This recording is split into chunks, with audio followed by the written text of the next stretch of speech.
आती हूँ carbohydrates. Carbohydrates में अगर हम बात करें, शुरू का मैंने कहा था आप खुद पढ़ के आइएगा, ये वही शुरू का है, क्विकली थोड़ा सा बता देती हूँ। नाम को अगर मैं तोड़ूं कि उसका नाम कार्बोहाइड्रेट क्यों रख दिया, क्या सोच के रखा? कार्बोहाइड्रेट नाम को तोड़ूं तो कार्बन और हाइड्रेट वर्ड आया। कार्बन के हाइड्रेट्स को कार्बोहाइड्रेट कहा गया, शायद कुछ ऐसी आई बात। कैसे आई समझते हैं। जितने भी कार्बोहाइड्रेट जब शुरू शुरू में डिस्कवर हुए, पता चले, तो देखा गया उन सबके अंदर वो सारे के सारे कार्बन के हाइड्रेट थे। What do I mean by carbon के हाइड्रेट? इस रिएक्शन पे मत जाना, एक बार देखना। यहाँ पे वैसे मैंने क्या किया, कार्बन डाइऑक्साइड का हाइड्रोलिसिस किया, उसको वाटर के साथ रिएक्ट कराया, उससे कोई एक ऐसी चीज बनी। तब बड़ा पॉपुलर ग्लूकोज, फ्रक्टोज, ये वाले कार्बोहाइड्रेट थे हमारे पास जब हमने पढ़ना शुरू किया आज से बहुत साल पहले। तो देखा गया जो भी मॉलिक्यूलर फॉर्मूला आए, जैसे कि C6H12O6, ये ग्लूकोज का भी है, ये फ्रक्टोज का भी है। अगर मैं C6H12O6 देखती हूं यहां पर, तो उसको मैं इस तरह से भी लिख सकती हूं। अगर देखो तो कार्बन के साथ 6 वाटर मॉलिक्यूल लगे, वाटर ऑफ क्रिस्टलाइजेशन समझ लीजिए या हाइड्रेट समझ लीजिए। जब ग्लूकोज, फ्रक्टोज और ऐसे बहुत सारे और कार्बोहाइड्रेट्स के फॉर्मूला को इस तरह से रीड किया गया, तो पता चला ये सारे के सारे कार्बन के हाइड्रेट्स ही तो हैं। कार्बन के साथ वाटर ही जुड़ा हुआ है सभी कार्बोहाइड्रेट में। तो ये नाम चल पड़ा इसका कार्बोहाइड्रेट, अदरवाइज इसके पीछे कोई लॉजिक नहीं है। हम अभी थोड़ी देर के बाद कार्बोहाइड्रेट नाम हटा देंगे, क्योंकि वहां क्या प्रॉब्लम आई, अगर ऐसा है यानी हाइड्रेट कार्बन का कोई भी नंबर और H2O का कोई भी number, that is carbohydrate. Okay, definition accepted. लेकिन ये भी रैमनोज, ये भी एक इसी कैटेगरी का था, अभी तो मेरे को कार्बोहाइड्रेट ही बोलना पड़ेगा। इसी तरह से एसिटिक एसिड, ये तो कार्बोहाइड्रेट नहीं है। आप अगर देखें एसिटिक एसिड का फॉर्मूला भी तो कार्बन का हाइड्रेट है, फिर आप इसको भी कार्बोहाइड्रेट बोलो। और रैमनोज, रैमनोज का देखिए तो आपका हाइड्रेट बन ही नहीं रहा, लगा के देख लो। कार्बन के कितने हैं यहां पर, 6, और वाटर के कितने बनाऊं बताइए? 12H अगर मेरे को एकोमोडेट करने हैं तो मेरे को वाटर कितने बनाने पड़ेंगे, 6। लेकिन उसके चक्कर में ऑक्सीजन कितने हो गए, 6। तो ये तो 5 था। यहां पर जो कार्बोहाइड्रेट है वो इस फॉर्मूले में फिट नहीं हो रहा, जो कार्बोहाइड्रेट नहीं है वो इस फॉर्मूले में फिट हो रहा है। तो दोनों ही साइड से मारे गए हम इस डेफिनेशन में। It is wrong. ये कोई सूटेबल डेफिनेशन नहीं थी, कुछ गिने चुने कार्बोहाइड्रेट्स के हिसाब से थी, और ऐसे बहुत से। तो फिर तो सारे एसिड्स होमोलोगस सीरीज हैं। एसिटिक एसिड तो मैंने खोल दिया, प्रोपेनोइक एसिड, ब्यूटेनोइक एसिड देखोगे तो शायद सारे होमोलोगस सीरीज, सारे इसमें फिट हो जाएंगे, एंड सारे एसिड्स कार्बोहाइड्रेट कैटेगरी में आ गए। So this definition seems wrong. इसीलिए मेरे को नई डेफिनेशन जो पूरी तरह से इंफॉर्मेटिव है, बहुत अच्छी डेफिनेशन है, और वो क्या दी गई, कार्बोहाइड्रेट्स ऐसे ऑप्टिकली एक्टिव कंपाउंड्स हैं जो कि पॉलीहाइड्रोक्सी, जिसमें बहुत सारे OH ग्रुप होते हैं, हाइड्रोक्सी एल्कोहलिक ग्रुप, और एल्डिहाइड या कीटोन में से कोई एक फंक्शनल ग्रुप होता है। तो पॉलीहाइड्रोक्सी, एल्डिहाइड और कीटोन। अगर पॉलीहाइड्रोक्सी एल्डिहाइड है वो भी कार्बोहाइड्रेट हो सकता है, पॉलीहाइड्रोक्सी कीटोन है वो भी आपका कार्बोहाइड्रेट हो सकता है। जितना हो सके इसको समझना, ठीक है? ये समझने के बाद आपको याद करना यूं होगा। अगर आप लोग मेरे को ये सपोर्ट दे रहे हैं कि आप एक फ्लो में करा दीजिए, तो मेरी कोशिश होगी मैं याद ही करा के भेजूं, क्योंकि आप कॉन्टिन्यूस मेरे को देख रहे हो, मेरे साथ हो, तो मैं याद ही करा के भेजूं आपको कि घर जाके आपको याद ना करना पड़े। तो कोशिश यही रहेगी, एक आधी जगह if I fail please bear that. यानी कि हर उस कंपाउंड को मैं कार्बोहाइड्रेट कह सकती हूँ जो पॉली हाइड्रोक्सी एल्डिहाइड है, या पॉली हाइड्रोक्सी कीटोन है, या फिर उसके हाइड्रोलिसिस पर पॉलीहाइड्रोक्सी एल्डिहाइड बन रहा हो, पॉलीहाइड्रोक्सी कीटोन बन रहा हो। एक कॉम्प्लेक्स कार्बोहाइड्रेट सेल्यूलोज ले लिया मैंने, उसको जब मैं हाइड्रोलाइज करूं तो उससे टूट के क्या बनता हो, पॉलीहाइड्रोक्सी एल्डिहाइड या पॉलीहाइड्रोक्सी कीटोन। हर उस चीज को मैं कार्बोहाइड्रेट डिक्लेयर कर दूंगी।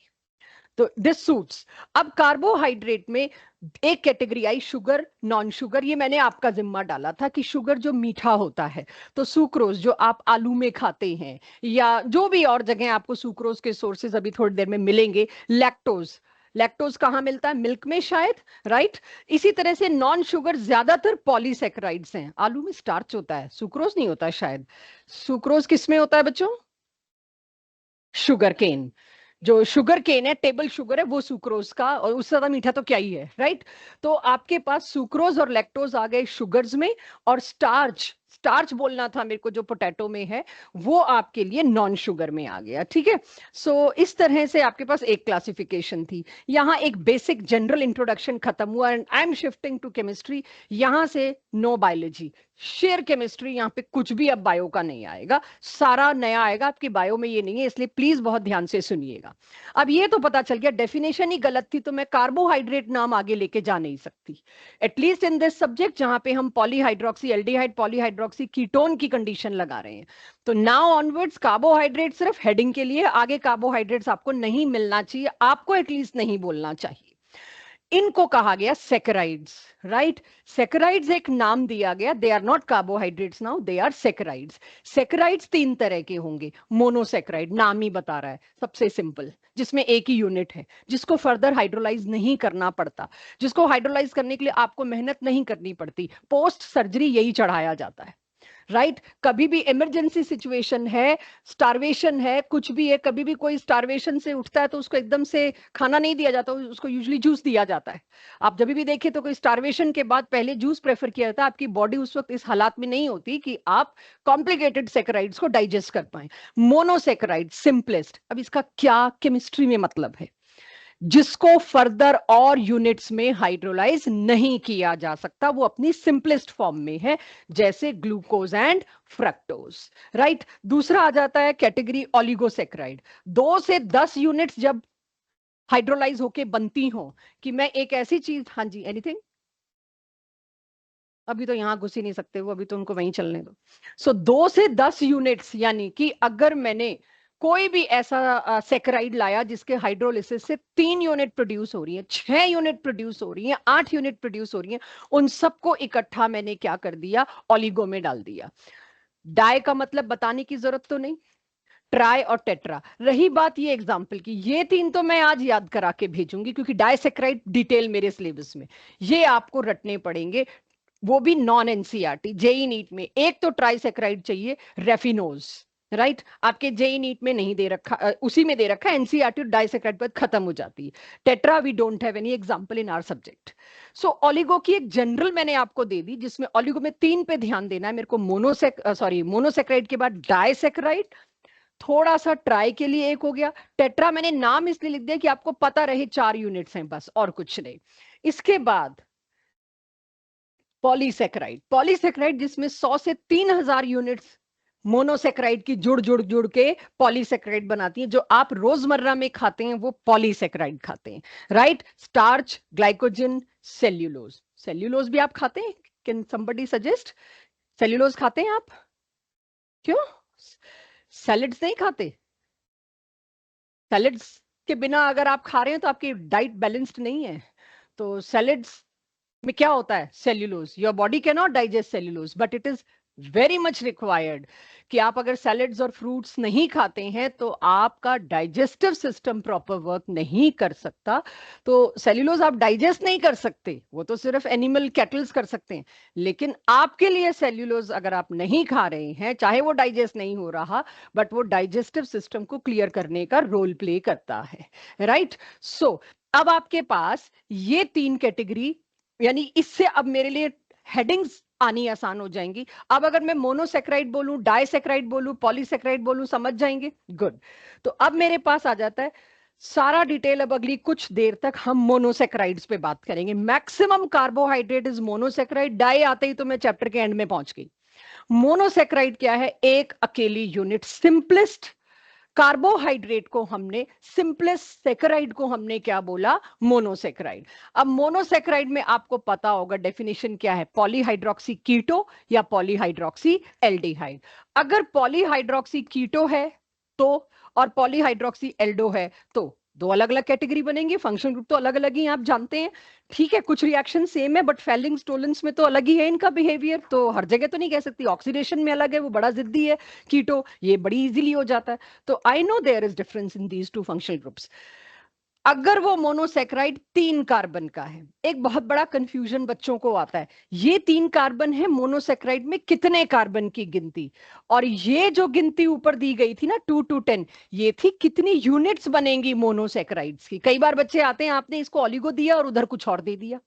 ऑलिगोसेक्राइड का मतलब है एक बड़ा सेक्राइड, उसको हाइड्रोलाइज करके उससे 2 यूनिट निकलती हैं कि 10, जो भी निकली अब उनसे उनको हाइड्रोलाइज करके आपकी बॉडी ने मोनोसेक्राइड में कन्वर्ट कर दिया। आप अगर कंज्यूम कर रहे हैं स्टार्च, तो आपकी बॉडी का पहला काम होगा उसको मोनोसेक्राइड्स में कन्वर्ट करना। अब जो वो मोनोसेक्राइड बन गया है, उसके अंदर कितने कार्बन है? 3, तो उसको बोलेंगे ट्रायोज। अगर उसके अंदर 3 कार्बन है तो क्या बोलेंगे? ट्रायोज। 4 हैं तो टेट्रोज, 5 हैं तो पेंटोज, 6 हैं तो हेक्सोज। अगर उसमें कीटो फंक्शनल ग्रुप है तो कीटो ट्रायोज। आपके बोर्ड का क्वेश्चन है, ग्लूकोज को हेक्सोएल्डोज क्यों कहते हैं? क्योंकि ग्लूकोज के अंदर 6 कार्बन, या एल्डोहेक्सोज या हेक्सो, कुछ भी तोड़ मोड़ के आपको दिया जा सकता है। तो ग्लूकोज अब आप देखेंगे C6 तो सबको पता ही है, ग्लूकोज को एल्डोहेक्सोज कहा जाता है। तो आज के बाद आप लोग ग्लूकोज को अगर ग्लूकोज बोल रहे हो तो आपने ये चैप्टर नहीं किया है। ग्लूकोज को आपको एल्डोहेक्सोज बोलना पड़ेगा, तब माना जाएगा आपको ये चैप्टर आया। ग्लूकोज तो लेमैन बोलेगा, राइट? कमजोरी हो रही है, ग्लूकोज ले ले, बस वहीं तक है ग्लूकोज। सो क्यों एल्डोहेक्सोज का? 6 कार्बन का और एल्डिहाइडिक फंक्शनल ग्रुप। नाम ऐसा हो जिससे स्ट्रक्चर पता चले। ग्लूकोज से मुझे कुछ नहीं पता चल रहा, क्यों दिया ग्लूकोज नाम मुझे अभी तक ये भी नहीं पता। वाई इसको ग्लूकोज बोलते हैं, गॉड नोस। इसको क्या बोलना चाहिए? एल्डोहेक्सोज। आप हर एक की लैंग्वेज अलग देखेंगे। आप किसी डॉक्टर से या नर्स से पूछे इनको क्या, आम आदमी से पूछो तो ड्रिप चढ़ी, अच्छा ग्लूकोज चढ़ाना पड़ गया। और अगर नर्स और डॉक्टर के आगे बोलो ग्लूकोज, वो आपका ना चेहरा देखेंगे किधर से आ गए हो, वो कुछ और बोलते हैं। वो भी शायद आप लोगों को पता हो तो मुझे हेल्प कर दें, वरना मैं बता दूंगी। They will never say glucose चढ़ गया ना, तो वो ये एल्डोहेक्सोज बोलेंगे, उनका काम नहीं है। क्या बोलते हैं? डेक्सट्रोज। अगर आप देखिए तो उसके ऊपर डेक्सट्रोज लिखा होता है। आई मे बी रॉन्ग, मैं अपने मतलब ठीक है, अपने आंख कान खुले रखती हूँ। जब मैं जाती हूँ कहीं किसी हॉस्पिटल या मेडिसिन साइड में, इसमें थोड़ा क्यूरियस रहती हूँ, तो मैं बात करती रहती हूँ और पूछती रहती हूँ, बताती रहती हूँ, सुनती रहती हूँ। तो कहीं मेरी नॉलेज में 19-21 हो तो प्लीज मुझे करेक्ट जरूर करिएगा, बट हम इसको अब ग्लूकोज नहीं बोलेंगे। सिमिलरली कीटो, मुझसे पूछा जाएगा अब फ्रक्टोज क्या है? फ्रक्टोज है कीटो फंक्शनल वाला, और फ्रक्टोज को हम आज के बाद बोलेंगे कीटो हेक्सोज। ये आपका एनसीईआरटी का सिलेबस है, बीच के तो आप खुद ही बना लेंगे, पेंटोज टेट्रोज मुझे लिखने की जरूरत नहीं। चलिए, अब इसके बाद मेरा मोनोसेक्राइड का डिटेल शुरू। मेरा सिलेबस 2 का डिटेल देता है, ग्लूकोज और फ्रक्टोज। ग्लूकोज का डिटेल पढ़ के कॉपी फ्रक्टोज कर देना है। तो जो रिजल्ट मेरा ग्लूकोज में आएगा पूरी मेहनत करके, वो result as it is fructose में एक स्लाइड पे दे दूंगी। तो ग्लूकोज आ गया तो फ्रक्टोज भी आ गया। ग्लूकोज क्या चीज है आपको पता लगा, इसका तो कोई मतलब ही नहीं था, पता नहीं क्या स्पेलिंग दे दी। मुझे अब तक एक ही बात पता है, ग्लूकोज क्या है? मोनोसेक्राइड। यानी अब हम क्या पढ़ रहे हैं? स्ट्रक्चर इल्यूसिडेशन। बोर्ड के ज्यादा पॉपुलर क्वेश्चन यहां से शुरू होते हैं। इससे पहले का पार्ट हमें फर्स्ट टेक में पढ़ाना इसलिए जरूरी होता है कि आपको ये टर्म्स पता हो, अदरवाइज जरूरी नहीं था। Nobody will ask you whatever I have told you। अभी तक तो ऐसा कुछ नहीं पढ़ा है। पहला क्वेश्चन, और अगर मैं अभी आपके सामने टाइम मिला, मैं बोर्ड की हार्ड कॉपी जो पेपर्स हमने संभाल रखे हैं लाके दिखाऊंगी। 3 साल लगातार के बोर्ड के पेपर में इसी से क्वेश्चन है। 3 साल की हार्ड कॉपी है, इसलिए 3 साल बोल रही हूँ। बहुत इजी, बहुत प्रिडिक्टेबल। यानी स्ट्रक्चर ढूंढना है मेरे को जाके लैब में, ग्लूकोज है क्या। मेरे पास ग्लूकोज की एक ही इंफॉर्मेशन है, वो भी मेरे को +1 के मोल कॉन्सेप्ट चैप्टर ने पहले तो इसका इंपेरिकल फॉर्मूला दिया, वहां से मेरे पास आया मॉलिक्यूलर फॉर्मूला। तो उस +1 के मोल कॉन्सेप्ट या पहले चैप्टर के डिटेल से मेरे पास एक ही चीज है आज की डेट में, वो ये C6H12O6। उसके अलावा धेला नहीं पता मेरे को ग्लूकोज का। अब वो मैं पता करने की कोशिश करूंगी। तो ग्लूकोज की प्रेपरेशन, पहले ये बनाया कैसे जाता है या बनता कैसे है? Starch, right? स्टार्च एक ऐसा पॉलीमर है, पॉलीसेकेराइड है, जिसमें हजारों यूनिट्स ग्लूकोज की होती हैं, जो आपकी डाइट का मेन एनर्जी सोर्स चपाती, ब्रेड या राइस होता है। तो वो है स्टार्च। तो मुझे आर्टिफिशियली अगर सोचना है ग्लूकोज बनाना है तो स्टार्च। अब स्टार्च में कितनी भी यूनिट हो सकती हैं वो भी आज हम पढ़ेंगे एंड में, अगर पढ़ पाए वहां तक पहुंच पाए। तो मैंने यहाँ एन लिख दिया, इन प्लेस ऑफ 300 टू 3000 और 500 टू इतने थाउजेंड, मैंने यहाँ पर लिख दिया एन। ये है मेरे पास क्या, स्टार्च। इसको हाइड्रोलाइज करोगे तो एन यूनिट्स किसकी निकल के आएंगी, ग्लूकोज की। तो ग्लूकोज की एक प्रेपरेशन तो स्टार्च से है, दूसरी प्रेपरेशन सुक्रोज से है। जब भी कोई कहीं आप देखते हैं फेंट होता है तो उसको सबसे पहले, खासकर डायबिटिक लोग, उसको सबसे पहले चीनी दी जाती है, उसके उनके फर्स्ट एड में एक चीनी की पुड़िया जरूर रखी जाती है। सुक्रोज इमीडिएटली हाइड्रोलाइज होके क्या प्रोड्यूस करता है, ग्लूकोज और फ्रक्टोज। तो ग्लूकोज प्रिपेयर करने के मेरे पास दो रास्ते हैं। यानी यहां से आपको ये भी आइडिया लग गया ग्लूकोज और फ्रक्टोज का फॉर्मूला सेम है। बट वो क्या आइसोमर है क्या नहीं है वो बाद की बात है, सेम फॉर्मूला है। तो एक ही चीज अभी तक मेरे पास है, ग्लूकोज बनता कैसे है और ग्लूकोज का मॉलिक्यूलर फॉर्मूला क्या है। इसके बाद में आती हूं, भाई स्ट्रक्चर तो फिर भी चाहिए, प्रेपरेशन तो आपने दे दी। तो 6 स्टेप्स में ग्लूकोज का स्ट्रक्चर हम ढूंढेंगे। पहला स्टेप, उसका मॉलिक्यूलर फॉर्मूला। मुझे इतना पता चल गया 6 कार्बन है, तो मेन चेन तो 6 कार्बन की होगी, और एच ढूंढने हैं या चेन में ब्रांचिंग ढूंढनी है, मुझे ये करना है। तो उसके लिए सबसे पहली चीज देखिए, जब हम पढ़ रहे होते हैं हम ये मान के पढ़ते हैं कि हमें पता ही नहीं ग्लूकोज का स्ट्रक्चर क्या है। जब हम क्वेश्चन अटेम्प्ट करेंगे हमें पता है ग्लूकोज का स्ट्रक्चर क्या है, तो यहां उसी हिसाब से बनाना पड़ेगा, and I will tell you. But अभी पढ़ते वक्त मेरे को मानना पड़ेगा I don't know what is inside. तो ग्लूकोज को मैंने एक रिड्यूसिंग एजेंट दिया, आई होप आप सबको याद होगा, HI विद रेड फॉस्फोरस, जो कि PI3 बनाता है, और वो PI3 is a reducing agent also, right. तो चलिए रेड फॉस्फोरस साथ अपने H, मतलब जब ये PI3 बना देगा तो H तो निकल ही जाना है इससे, तो H अपना काम करेगा जो करना है उसको। जब मैंने ग्लूकोज को रिड्यूसिंग एजेंट, अच्छा रिड्यूसिंग एजेंट दिया, व्हाट आई फाइंड, कमाल की बात है, एन हेक्सेन, सारे ओ निकल गए। एन हेक्सेन का मतलब क्या है, 6 कार्बन की अनब्रांच्ड चेन है मेरे पास। यानी एक इंफॉर्मेशन में क्या निकाल के लाई यहां से, ग्लूकोज में कोई ब्रांचिंग नहीं है, 6 के 6 कार्बन एक लाइन में लगे हैं। इस लाइन के बजाय मैं इस तरह से लाइन लूंगी, क्योंकि मेरे को HOH की लोकेशन बतानी है, कायरलिटी दिखानी है, ऑप्टिकल आइसोमेरिज्म दिखाना है। तो पहली इंफॉर्मेशन पॉइंट नंबर 2 से मेरे को स्ट्रक्चर को लेके क्या मिलती है, ग्लूकोज के अंदर पक्का 6 कार्बन की एक अनडिस्टर्ब्ड चेन है, अनब्रांच्ड चेन है। Agreed everybody. चलिए मतलब ऐसे ही छोटे छोटे पॉइंटर्स हैं। अब जब मेरे को पॉइंट नंबर 2 से जो इन्फॉर्मेशन मिल गई, तो मुझे लगता है वो इन्फॉर्मेशन तो मेरे को यहाँ लिख देनी चाहिए।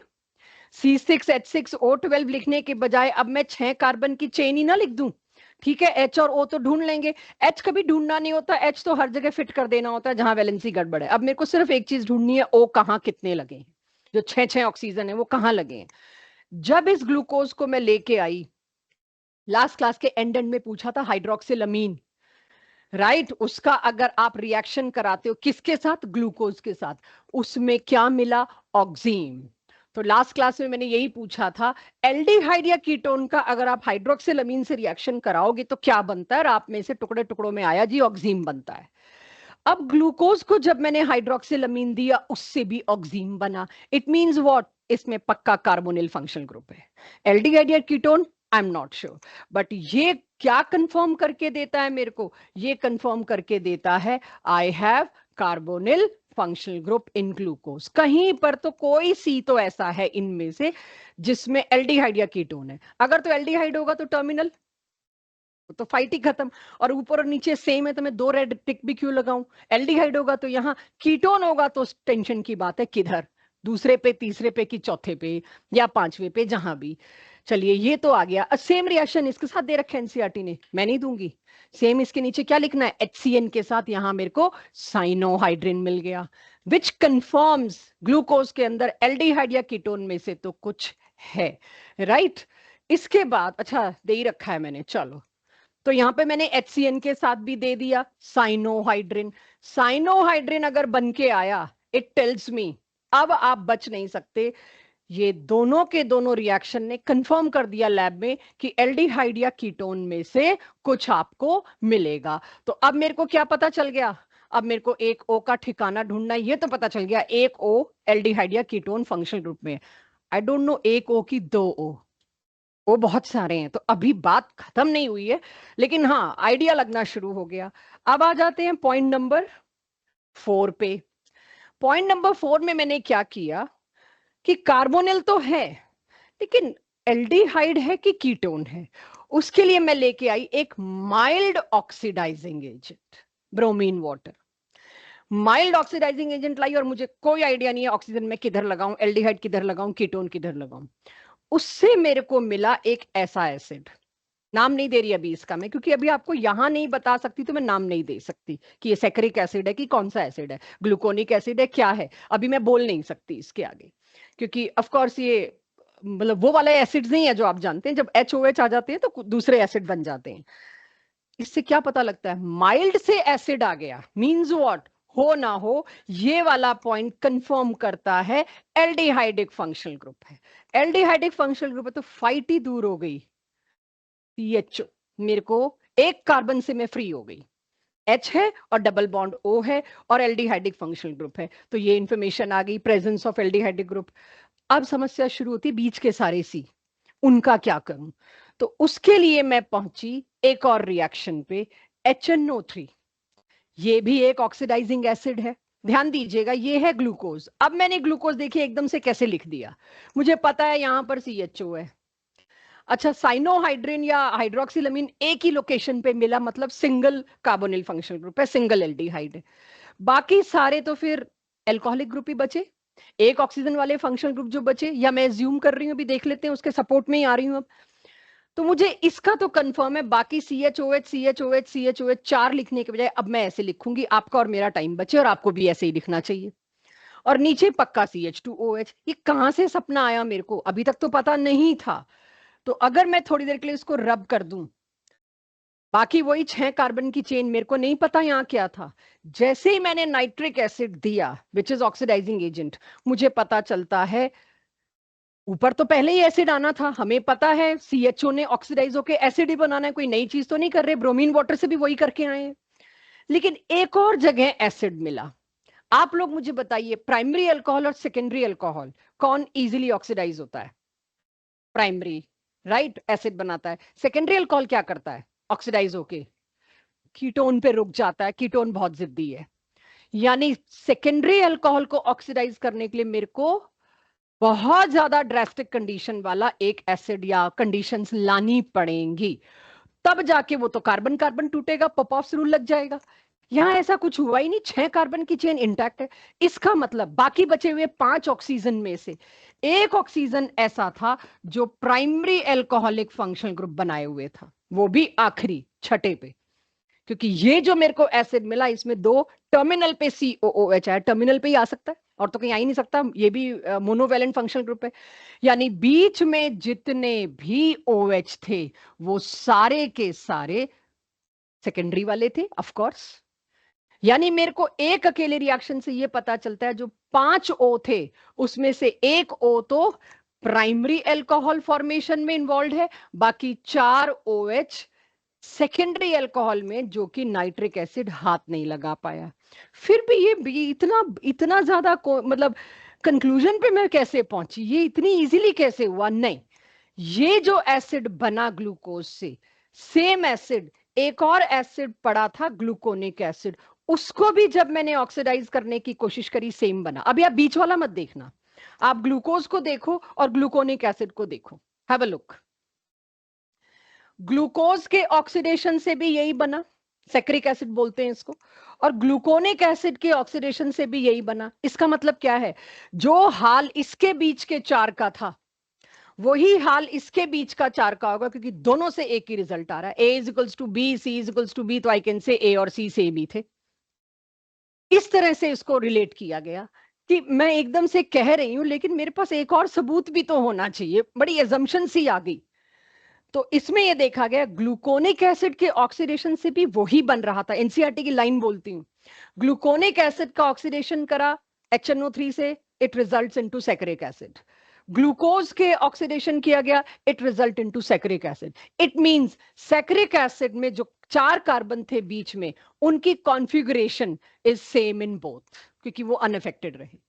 तो सैकरिक एसिड में ऐसा मिला, सॉरी ग्लूकोनिक एसिड में ऐसा मिला, इसीलिए मैंने ग्लूकोज में भी अंदाजा ये लगा लिया दोनों में सेम रहा होगा। तो इससे मेरे को थोड़ी और पिक्चर क्लियर हो गई। कितने फंक्शनल ग्रुप हैं इसके अंदर? एक तो आपका एल्डिहाइड, एक आपका प्राइमरी अल्कोहल, और 4 आपके सेकेंडरी अल्कोहल। यानी यहां से मुझे पता चल गया ये पेंटाहाइड्रोक्सी था। डेफिनेशन क्या थी? पॉलीहाइड्रोक्सी। 5 OH है, एक एल्डिहाइड है, ये मिलके बनता है ग्लूकोज। यानी ग्लूकोज के बारे में कुछ मुझे पूछना है, आपको अल्कोहल चैप्टर भी आना चाहिए, आपको एल्डिहाइड कीटोन भी आना चाहिए। जब आपके स्कूल एग्जाम से आप लोगों में से बहुत लोगों ने उन बैचेस में तो खैर जिद करके करवा लिया बायोमोलिक्यूल्स पढ़ा दो। आप में से भी किसी ने कहा था कि हमें लेक्चर दे दो या हम कर लें अलग से। आप कुछ नहीं कर सकते थे जब तक एल्डिहाइड कीटोन ना आता हो ना। आप पहले ही कार्बोहाइड्रेट में आपने फिसल जाना था कि ये हाइड्रोक्सिलमीन, ये टोलेंस जो अब आने, ये सब क्या है, तो नहीं कराए जा सकते थे पहले। सो ये 5वें से मेरे को क्या हिंट मिल गई? सारी मिल गई। कोई और सवाल अनआंसर्ड है ग्लूकोज के स्ट्रक्चर को लेके, या खत्म कर दूं ग्लूकोज का स्ट्रक्चर? आपको लगता है कुछ और अनआंसर्ड है?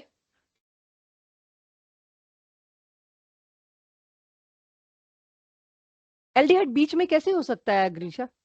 लास्ट वाले में यहां पर मॉलिक्यूलर फॉर्मूला ही ना मैच करता, आप एच किधर ले जाते? तभी पहला पॉइंट मॉलिक्यूलर फॉर्मूला लिखा है। यूजुअली होता है कि तुमने 6 स्टेप काहे बनाए, 5 ही बना देते।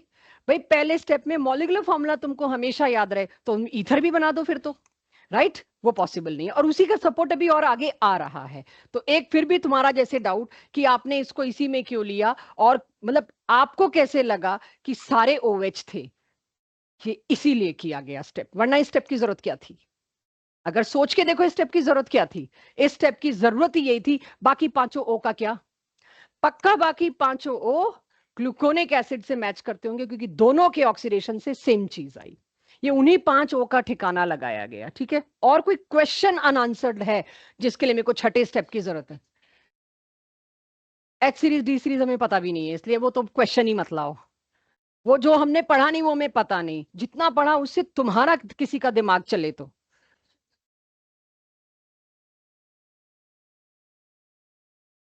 ये तुम्हारा पढ़े लिखे वाला सवाल आ रहा है ना तुम लोग, मैं समझी नहीं। बीटा पोजीशन पे क्या?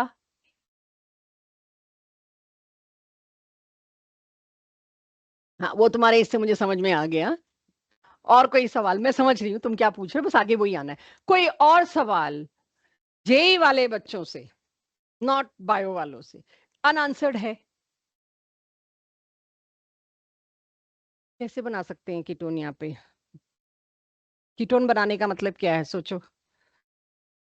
सेकेंडरी अल्कोहल कीटोन अगर बनाएंगे, आप ये कह रहे हो कि बीच में सारे सेकेंड, उसके लिए मेरे को कौन सा ऑक्सीडाइजिंग एजेंट लाना पड़ेगा? स्ट्रॉन्ग। मैंने कौन सा लिया है? माइल्ड। हाँ मैं यहाँ पे K2Cr2O7 लेती, वो ले आती, बट मेरा पर्पस क्या है? मेरा पर्पस है ग्लूकोज का स्ट्रक्चर पता लगाना, ना कि ये पता लगाना ग्लूकोज को ये दिया तो क्या, ये दिया तो क्या। अभी तो हम स्ट्रक्चर इल्यूस्ट्रेशन पे जा रहे हैं। माइल्ड में तो कीटोन बनने का सवाल ही नहीं पैदा होता, वो तो एल्डिहाइड को ही छू पाता है, या प्राइमरी अल्कोहल को ही, सेकेंडरी अल्कोहल को नहीं। जी हाँ। ऑप्टिकली एक्टिव कैसे है, एक ये सवाल रह गया। यस, एच किस साइड है, यही बात, दोनों एक ही बात हुई। एक ही सवाल का जवाब अभी मेरे को ढूंढना है। बायो वालों के हैंड रेज में लेने भी नहीं वाली है अभी, ठीक है? ब्रोमीन वाटर से अल्कोहल? मैंने यहां ब्रोमीन वाटर दिया ही नहीं बेटा। अल्कोहल से एसिड बनाने के लिए कब से तुम माइल्ड ऑक्सीडाइजिंग एजेंट यूज करने लग गए? कब से? राइट। सो अब मेरे को एक ही चीज पता लगानी रहेगी, जो बीच के 4 कार्बन है उसमें H और OH किस साइड है। और वो क्यों पता लगाना जरूरी है? क्योंकि कायरल हैं सारे, और कायरल हैं तो मेरे को ऑप्टिकल एक्टिविटी भी सोचनी पड़ेगी। तो इकलौते सवाल के जवाब के लिए अब मैं जाती हूँ पॉइंट नंबर 6 पे। ऑल दो H और OH की लोकेशन भी अभी किसी और से आई, लेकिन एक और स्ट्रक्चर इल्यूसिडेशन, जितने भी आप लोग मेरे से सवाल पूछ रहे हो ना, काफी सवालों के जवाब इसमें मिलेंगे, और आगे जब इस स्ट्रक्चर को चैलेंज करेंगे तो ये मेरे को आगे अगले टॉपिक में चाहिए। एनसीईआरटी में 5th नंबर पे दिया है, बट मैं लास्ट नंबर पे लाई क्योंकि मेरे को इसके आगे चाहिए होगा। ठीक है भव्या, आपको यही रहना पड़ेगा। मुझे नहीं पता वहां क्या है क्या नहीं, आपको यहीं रहना पड़ेगा क्योंकि यार नोट तो हम लोग कर नहीं रहे। जब आपको लगे कि नहीं हमें इतने खतरनाक स्ट्रक्चर दे दिए, पहले नोट करना, I will give you 10 minutes, आप नोट कर लीजिएगा, फिर एक फ्लो में पढ़ा दूंगी। बट अगर आपने मांगा है कि एक फ्लो में पढ़ाइए तो you people have to be here. So मैंने अब एक अंदाजे से, अंदाजा क्या, मैंने उन 4 को खोल दिया बस। मेरे को यही नहीं पता HOH किधर है। I am sure about this, I am confirmed about this. अब अगर मैंने इसको एसिड दिया या एसिड का कोई डेरिवेटिव दिया, अल्कोहल और एसिड मिलके क्या बनाते हैं, एस्टर।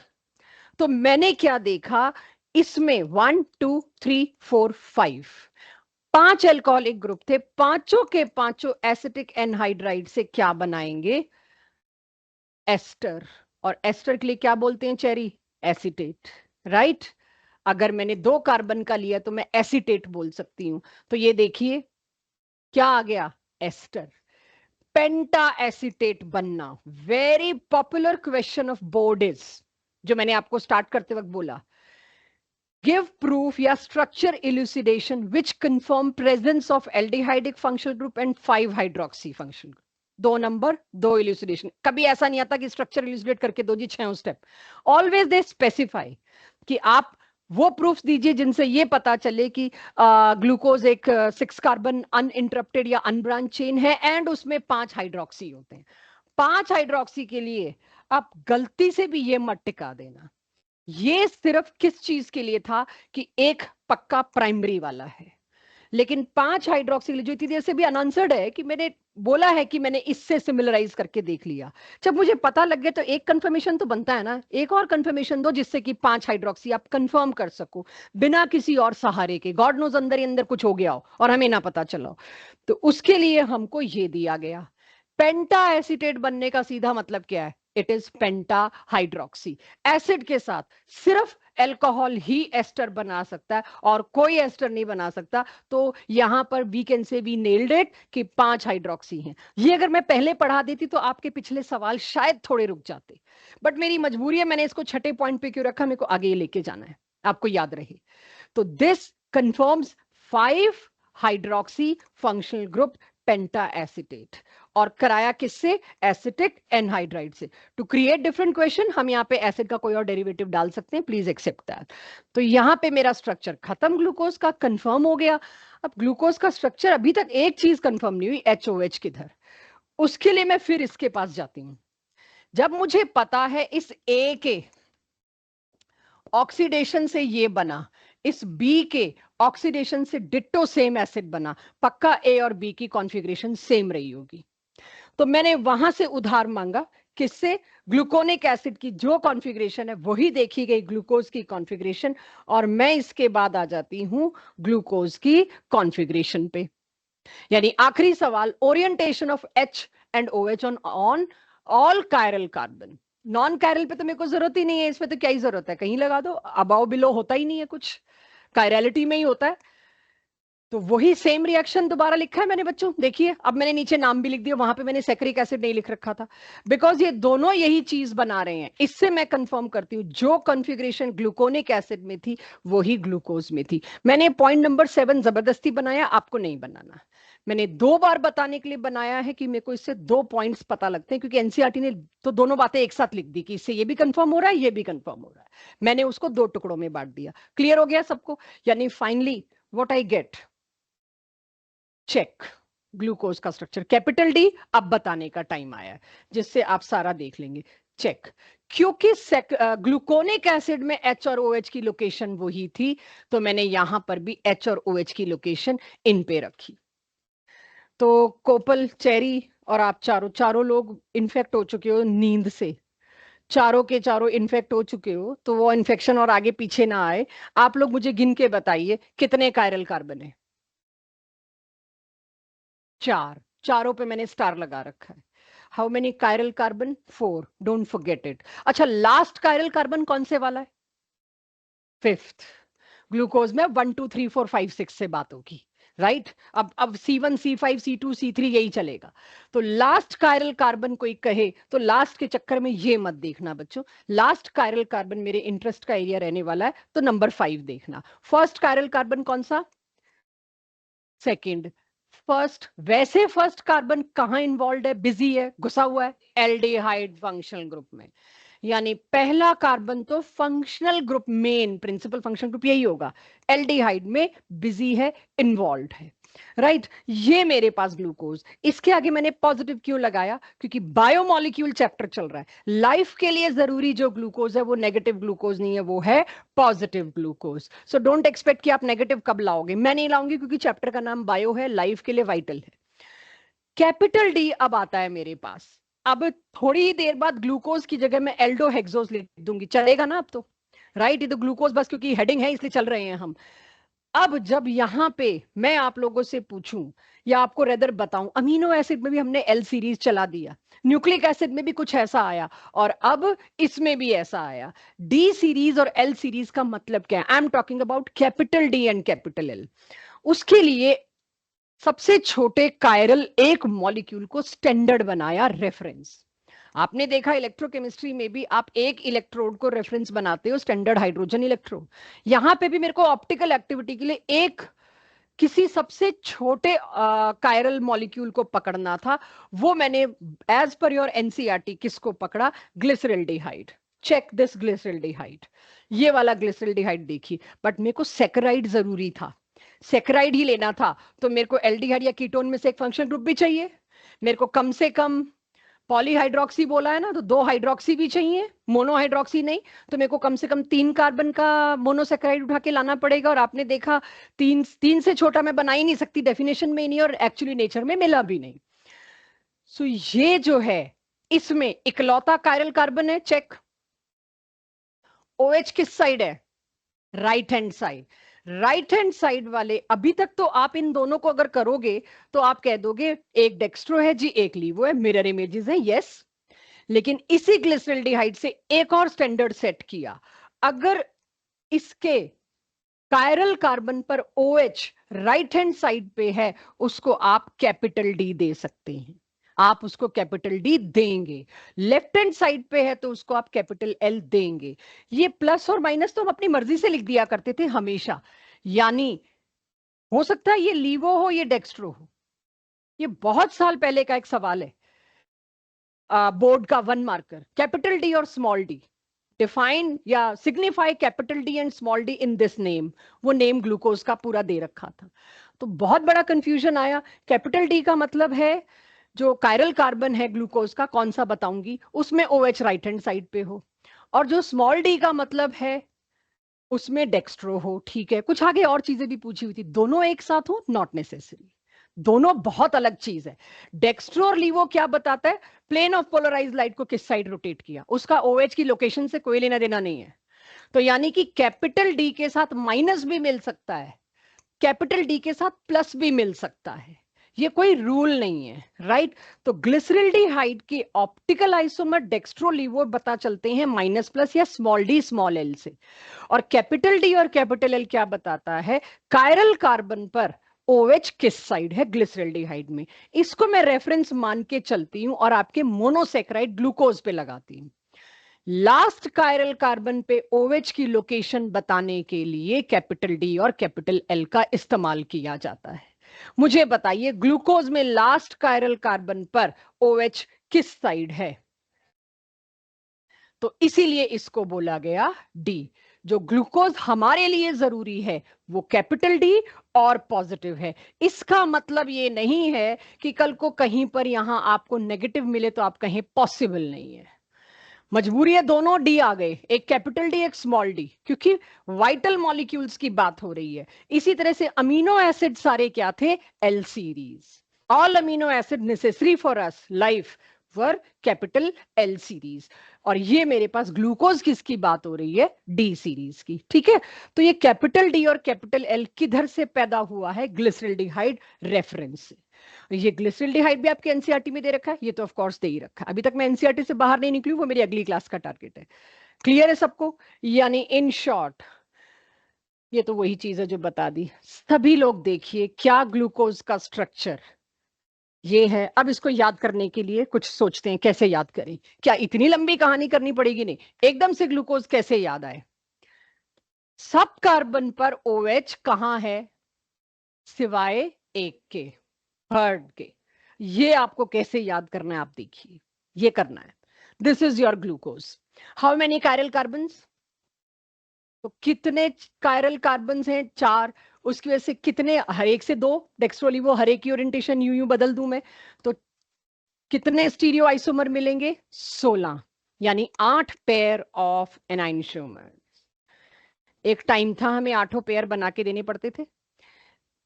पहले तो एनसीईआरटी का हिस्सा होता था, और किसी को लगे जरूरत है तो बुकलेट लीजिएगा, उसमें मैंने 8 पेयर बना के दे रखे, राइट। और अगली क्लास में अगर मेरे को मौका लगा तो मैं वो दिखा भी दूंगी। बायो वालों ने किए हैं इसके कुछ एनाइनशोमर्स, ये स्ट्रक्चर किया है, इस स्ट्रक्चर का साइक्लिक भी बनाया है। क्योंकि मेरे पास बायो टीचर से अक्सर एक ही चीज के लिए फोन आता है, सुक्रोज बनाते वक्त वो फ्लिप फ्लॉप, राइट। यस। सो आपके पास यहां पर ग्लूकोज याद हो जाए तो मैं आगे चलूं। सबको मिल गया ओपन चेन स्ट्रक्चर ग्लूकोज का? यस, कैपिटल डी होता है। जो वाइटल, जो ग्लूकोज जो हम लाइफ के लिए देखते हैं वो कैपिटल डी है, no L series at all, ठीक है। ये ग्लूकोज सबको याद हो गया, जितनी बार मेरे को चाहिए बना लेंगे। तीसरे कार्बन पे OH की लोकेशन फ्लिप करनी है, बाकी सारे तो उसी साइड हैं। और इसकी कहीं मर्जी बना दो, आपको क्या ही फर्क पड़ रहा है, इसको खोल के मत ही लिखना, आप कंफ्यूज होंगे। चलिए, तो ग्लूकोज का ओपन चेन स्ट्रक्चर और उसके आइसोमर्स मेरे सामने आ गए। अब जब ये देखिए ग्लूकोज ये है, इसको मत भूलना, ना स्मॉल डी कर ना नेगेटिव करना, ना कैपिटल एल करना। ग्लूकोज जो मैं पढ़ रही हूं वो ये है। चैलेंजेस, हमने ओपन चेन स्ट्रक्चर फ्लोट कर दिया। अब ग्लूकोज की एक्चुअल प्रॉपर्टीज जो थी और ओपन चेन दोनों को मिला के देखते हैं क्या सारी आंसर हो रही हैं। तो एक बहुत बड़ी समस्या, अगर एल्डिहाइड है इसमें, तो आपको याद होगा एल्डिहाइड कीटोन में पहला रिएक्शन मैंने साइनोहाइड्रिन के बाद, सॉरी दूसरा रिएक्शन शायद यही कराया था, सोडियम बाइसल्फाइड का, जो आइसोलेशन या सेपरेशन में भी काम आता है एल्डिहाइड कीटोन के। NaHSO3, DNP तो पता ही होगा।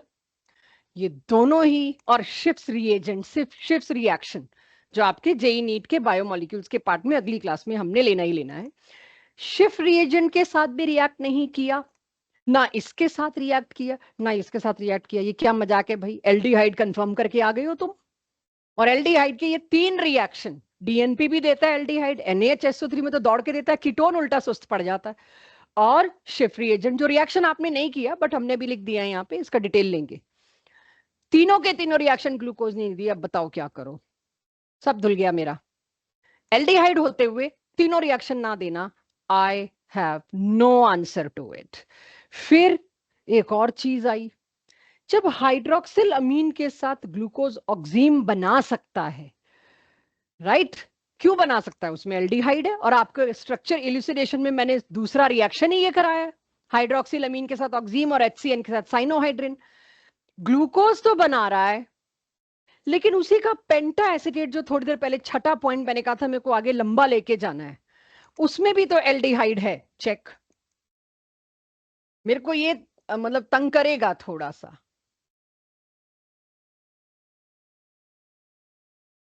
इसके एल्डिहाइड को कौन सा सांप सूंघ गया जो ये वो टेस्ट वो रिएक्शन ही नहीं दे रहा, जबकि CHO यहां पे भी है। इसको देना चाहिए था पेंटा एसिटेट को, एल्डिहाइड का कोई भी रिएक्शन देना चाहिए था भाई, छोड़ो कोई एक। लेकिन मेरे को पता क्या चलता है, ग्लूकोज हाइड्रोक्सिल अमीन से रिएक्ट कर रहा है because of aldehyde, penta acetate नहीं रिएक्ट कर रहा, जबकि उसमें भी सेम एल्डिहाइड है सेम जगह पे। कुछ तो आप गड़बड़ कर रहे हो, कहीं तो आप चूक रहे हो। 2 फॉर्म्स मिली ग्लूकोज की जिनको अंडर माइक्रोस्कोप में क्रिस्टल स्ट्रक्चर डिफरेंट है, मैन्युअली भी अलग अलग कर सकती हूँ। ग्लूकोज को अगर मैं बनाऊं, मेरे पास ग्लूकोज है, अंडर गुड माइक्रोस्कोप मैं उसके क्रिस्टल्स को देखूं तो I can manually differentiate crystals अलग अलग हैं। 2 फॉर्म मिली ग्लूकोज की जिनको नाम दे दिया गया अल्फा बीटा। जब तक कोई नाम ना आए केमिस्ट्री में, अल्फा बीटा तो चलता ही है, किसी भी चीज को अल्फा बीटा दे दो, तो अल्फा बीटा नाम दे दिया। और म्यूटा रोटेशन का एक फिनोमिना है जो एनसीईआरटी से काटा हुआ है, बट मैं अगली क्लास में अपने जेई नीट वाले पार्ट में जरूर लूंगी, तो वो अभी आपको पता भी नहीं। इन सारे सवालों के बाद मेरे पास एक बहुत बड़ा चैलेंज आ गया, भाई एल्डिहाइड है भी कि नहीं। कुछ रिएक्शंस कहते हैं है, कुछ रिएक्शंस कहते हैं हो ही नहीं सकता, यानी कुछ तो बीच का है भी और नहीं भी। होते हुए अवेलेबल नहीं है, होते हुए कहीं और बिजी है किसी और के साथ। वो अब मुझे चैलेंज पकड़ना है, सॉल्व करना है, और फिर इन चारों के जवाब देने हैं, तब मैं मानूंगी ग्लूकोज का स्ट्रक्चर आया। यहां तक किसी को कोई डाउट? कि कौन सा? थर्ड वाला पॉइंट, ग्लूकोज के क्रिस्टल। अगर आप चीनी का क्रिस्टल देखो तो लगभग एक सा होता है, अगर आप प्रॉपर एक शुगर का सैंपल लें क्रिस्टल एक जैसा है। लेकिन अगर आप ग्लूकोज के क्रिस्टल को अंडर माइक्रोस्कोप देखते हो तो आपको जब उसके मैग्नीफाई करके क्रिस्टल का स्ट्रक्चर दिखेगा, क्लियर कट डिफरेंस दिखेगा। इतना डिफरेंट होता है, मैनुअली दोनों को पिक किया जा सकता है। ये अलग तरह का ग्लूकोज है पक्का, ये अलग तरह का ग्लूकोज है। क्रिस्टल का स्ट्रक्चर देखने में ही पता चल जाता है, विच इज रिमार्केबल कि मैनुअली पिक कर पा रहे हैं दो अलग अलग क्रिस्टल्स ऑफ ग्लूकोज को। तो यानी कि दो ग्लूकोज हैं, तुम तो एक ही ग्लूकोज बता के आए हो, स्ट्रक्चर में कोई तो डिफरेंस है जो दो तरह के ग्लूकोज हैं। ठीक है, तो ये चारों के चारों मेरे पास पॉइंट आए और हमारा दिमाग घूमता है। ये सबसे मतलब ये वो स्लाइड है जिसकी वजह से मैं कहती हूँ थोड़ा डिफिकल्ट है कार्बोहाइड्रेट। अभी तक कार्बोहाइड्रेट में सैकराइड में ऐसा कुछ नहीं आया जिसके लिए मैंने आपको फ्लो डिमांड करना था, आप साथ साथ ड्रॉ कर सकते थे। हम अगर डरते हैं तो इस स्लाइड से कि ये समझ गए तो फिर मेरे लिए कुछ नहीं है, राइट। उसके बाद तो मैं अगली क्लास में तो आधे घंटे में निपटा दूंगी, है ही कुछ नहीं, राइट। अब समझिए क्या ये स्ट्रक्चर देखना माधव, नींद वींद खुल गई, अच्छे से स्ट्रेच मार लिया, चलो। ये सबसे स्कोरिंग चैप्टर्स में है, बोर्ड में 8 नंबर। मेरी कोई भी फैकल्टी, ये इस साल है पहली बार ममता मैम वैशाली मैम कार्बोहाइड्रेट्स पढ़ाएंगे। इससे पहले कार्बोहाइड्रेट्स में अपनी किसी फैकल्टी को पढ़ाना अलाउ नहीं करती थी, because no one can handle the way I can. ठीक है, वो इंग्लिश टू हिंदी करके पढ़ा देंगे, मैं ऑनेस्टली बता रही हूँ। इसका रेपिटेशन मेरे लेक्चर से लीजिएगा, स्टाफ से मत लीजिएगा। मुझे उनका पता है कि वो कैसे पढ़ाएंगे, वो फिर आपको रटना पड़ेगा। यहां रटने की जरूरत नहीं पड़ेगी। मैंने ओपन चेन स्ट्रक्चर बनाया, चेक। वही है तीसरे। अब मैंने क्या किया, मेरे को सारा फोकस किस पे रखना है, एल्डिहाइड है कि नहीं। तो मैं उस एच और ओ एच की टेंशन से फ्री। आप भी हमेशा यही करिए, जहां जरूरत हो वहां एच और ओ एच की लोकेशन पे सोचना, अदरवाइज मत सोचना। मैंने कंप्रेस करके लिख दी कि मैं डिस्ट्रैक्ट भी ना हूं, एच इधर बनाऊंगी कि बोर्ड में आ गया, तुमने खोल के बनाने के चक्कर में एक भी एच ओ एच की लोकेशन उल्टी कर दी, अगला तो नंबर काटेगा। सो तुमको ऐसे बनाना चाहिए जब तक कोई पूछे ना। अब ये मेरा ओपन चेन स्ट्रक्चर है ग्लूकोज का। हुआ क्या एक्चुअली में, इसके अंदर एक एक एल्डिहाइडिक फंक्शनल ग्रुप है और इतने सारे क्या हैं, ओएच। कोई मेरे को याद दिला सकता है एल्डिहाइड कीटोन्स में एक रिएक्शन आया था जिसमें हेमी एसिटल, हेमी कीटल, एसिटल कीटल आया था? क्या था वो रिएक्शन? एसिडिक कंडीशंस के साथ alcohol, dry HCl gas with alcohol, aldehyde के साथ पहले बनता था हेमी एसिटल, फिर बनता था पूरा एसिटल। कीटल में इसलिए नहीं बोल रही because I am talking glucose, और उसमें एल्डिहाइड होता है। सेम वही चीज अब मेरे को सोचनी, जब एक ही मॉलिक्यूल के अंदर एल्डिहाइड भी है, अल्कोहल भी है, तो क्यों नहीं वो एसिटल लिंकेज में जाएगा भाई? बाहर से जब तुम अल्कोहल ला रहे हो तो एसिटल बन रहा है, उसी के अंदर अंदर दो फंक्शनल ग्रुप है, इंट्रामोलिकुलर तो बिना नोटिस के हो जाता है। तो अब कौन से कार्बन का अल्कोहल पार्टिसिपेट करेगा? Second carbon, third, fourth, fifth. भाई साइक्लाइजेशन में पता है 5 या 6 मेंबर ही कामयाब है, 3 मेंबर तो कुछ कर भी नहीं सकते। मतलब 5 या 6 के नजदीक है तो साइक्लाइजेशन होगा, रिएक्शन होगा, वरना शायद नहीं होगा। अब आप जो थोड़ी सी चीज मैं ध्यान से देखने के लिए कहूंगी उसको देखिएगा, ये मेरे से रिपीट मत कराइएगा, ठीक है। इसको एक बार पढ़ाने में ही मेरी ठीक ठाक एनर्जी लगती है, इसे रिपीट मत कराना। चेक, ये देखिए, ये इसका ओपन चेन। अब ओपन चेन पे सी पे क्या है, एल्डिहाइड। आप लोग न्यूक्लियोफिलिक एडिशन पढ़ के आए हैं, आपको पता है ये जाएगा नेगेटिव, ये जाएगा पॉजिटिव, यही पढ़ के आए हो आप लोग। इस पॉजिटिव पे कौन अटैक करेगा, न्यूक्लियोफाइल। इस पॉजिटिव पे कौन अटैक करेगा, न्यूक्लियोफाइल। ये ओ पे क्या चार्ज आया, नेगेटिव। ओ पे क्या चार्ज आया, नेगेटिव। और इसने आके क्या कर लिया, इस कार्बन के साथ साइकिल बना लिया। अब ये H तो वेला हो गया, फ्री हो गया, क्योंकि इस O ने तो कहा मेरे को तो इस कार्बन से बॉन्ड बनाना है, ये H क्या करेगा, एज प्रोटॉन घूम रहा है, वो HCl गैस वाला काम, ये H प्लस किसके पास जाएगा, इस O नेगेटिव के पास, कि लेट अस सेटल डाउन, एक नेगेटिव है एक पॉजिटिव है। उस चक्कर में ये वाला कार्बन जो कायरल नहीं था, क्योंकि sp2 हाइब्रिडाइज था, डबल बॉन्ड था, अब वो कार्बन भी क्या हो गया, कायरल, उस पे भी H और OH की लोकेशन फिट हो गई। इस साइक्लाइजेशन को कहते हैं, या इस प्रोसेस को साइक्लाइजेशन तो हम कह ही रहे हैं। एक्चुअली में ग्लूकोज दोनों फॉर्म में एग्जिस्ट करता है, इसमें इसमें इसमें, साइन देख रहे हैं बीच में, इक्विलिब्रियम। ये मैं नहीं कह रही कि 50% इसमें 50% इसमें, बट नहीं, इक्विलिब्रियम में जब चाहे ग्लूकोज वापस आ सकता है, जब चाहे इधर आ सकता है। ये एक क्लोज्ड रिंग स्ट्रक्चर ग्लूकोज का है। अब आप सोचो, जब O पे नेगेटिव चार्ज आया था, आपने वो O उधर कर दिया, H इधर कर दिया, it can be other way also, O इधर आ सकता था, H इधर आ सकता था, यस। तो ओपन चेन स्ट्रक्चर एक्चुअली में साइक्लिक स्ट्रक्चर में कन्वर्ट होता है, या इन शॉर्ट अगर आप इस स्क्रीन को देख रहे तो मैं एक लाइन बोल रही हूं, दो अलग अलग तरह के ग्लूकोज होते हैं, इन दोनों का क्रिस्टल अलग होगा, एक ये एक ये। एक को नाम दे दिया मैंने, अभी नाम बताऊंगी क्यों दिया किसी को अल्फा, एक को नाम दे दिया मैंने अल्फा, एक को नाम दे दिया बीटा। माइक्रोस्कोप के अंदर मेरे को ये दो तरह के ग्लूकोज मिले थे, one is alpha, other is beta. I hope we all know, एक भी कार्बन पे ये बदल जाए ना तो वो चीज बदल जाती है, उसकी प्रॉपर्टी बदल जाती है, उसकी बॉइलिंग पॉइंट मेल्टिंग पॉइंट बदल जाता है, क्रिस्टल बदल जाता है। तो इसकी वजह से दो तरह के ग्लूकोज बने जो अल्फा और बीटा थे। ओपन चेन के पास ये आंसर नहीं था, दो ग्लूकोज कहां से आ गए। तो if I say, just listen and see, glucose has two structure, alpha glucose and beta glucose. Both of them interconvert into each other via open chain. Open chain थोड़ी ही देर के लिए बनता है। जो भी एल्डिहाइड के बाई चांस रिएक्शन मेरे को मिले ना, वो सारे इस वजह से मिले कि रिएजेंट्स बहुत स्ट्रांग थे, थोड़ा सा ओपन चेन बना कुछ सेकंड के लिए, दे अपीयर्ड।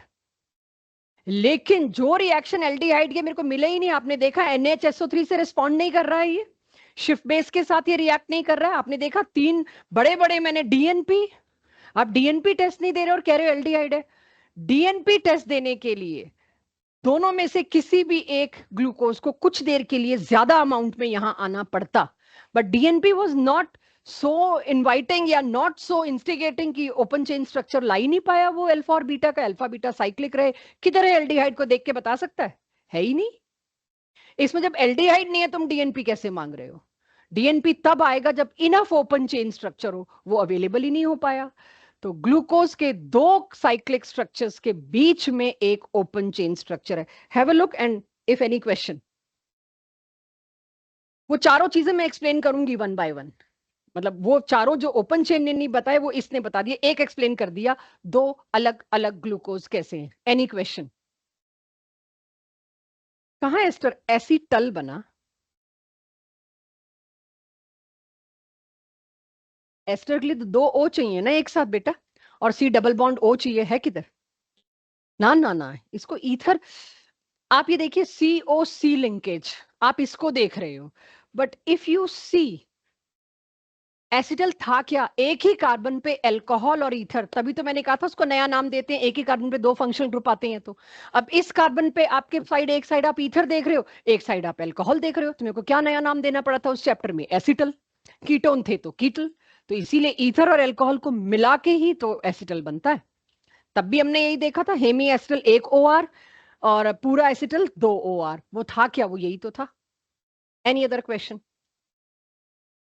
ओपन चेन और साइक्लिक, हाँ जी, वो अभी डिफरेंशिएट बता रही हूँ, वो मैं बता रही हूँ, मेरे को सिर्फ ये साइक्लाइजेशन जरा आपकी आंखों में घुसानी है, आपको साइक्लाइजेशन समझ आ जाए। आपको कोई समझाने को नहीं कहेगा, लेकिन आपको बोर्ड में हो सकता है दिखानी पड़े, तो वो आपको दिखाते वक्त तब आएगा जब आप खुद नोट्स बनाते वक्त अपने आप को समझाओगे, या शीशे में सामने जो दिख रहा है आपको, मिरर में सामने जो दिख रहा है उसको समझाओगे, तब जाके आता है ये chapter. It's because of notes और बोल के पढ़ने से। जी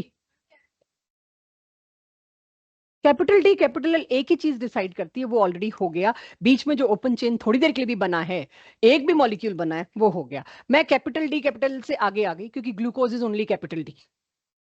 the glucose I am studying vital for life is capital D. Capital L मेरे सिलेबस में ही नहीं है, मेरी नॉलेज में ही नहीं है, मतलब मेरे को करना ही नहीं। चैप्टर का नाम है बायो, अमीनो एसिड 250 होते हैं, पर मैं कितने पढ़ रही हूँ? 20, 25, 26, क्योंकि लाइफ के लिए हुए। सेम गोज फॉर हेयर, ठीक है। बहुत सेक्राइड्स होंगे, शायद लाइफ के लिए वो इतने इंपॉर्टेंट नहीं होंगे। और कोई question related to this? Not biology, related to what we are doing chemistry. Biology से रिलेटेड थोड़ा मुश्किल होगा मेरे लिए जवाब देना। चलिए, अब ये अल्फा बीटा का फर्क आप कैसे कहोगे? किसको अल्फा किसको बीटा? मेरी क्लास ने इतनी देर में शायद अंदाजा लगा लिया होगा। मैंने अल्फा कहा है तो किस शर्त पे कहा है? कौन सा OH? Very obvious, first carbon. पहले कार्बन पे OH अगर राइट हैंड साइड पे आया तो उसको क्या कहोगे? अल्फा। पहले कार्बन पे OH अगर लेफ्ट हैंड साइड पे आया उसको क्या कहोगे? बड़े राइट एंड लेफ्ट इकट्ठे हो गए, तो अब मेरे को कुछ तो उसके लिए भी अलग अलग बोलना पड़ेगा। इतने राइट लेफ्ट आ गए। एक राइट लेफ्ट के लास्ट कायरल कार्बन के राइट लेफ्ट पे मैंने क्या दिया? Capital D capital L. अब तुम पहले कार्बन पे लाके क्या दे रहे हो? अल्फा और बीटा। तो ये याद रखना, ये पहले कार्बन का है, वो लास्ट कार्बन का है।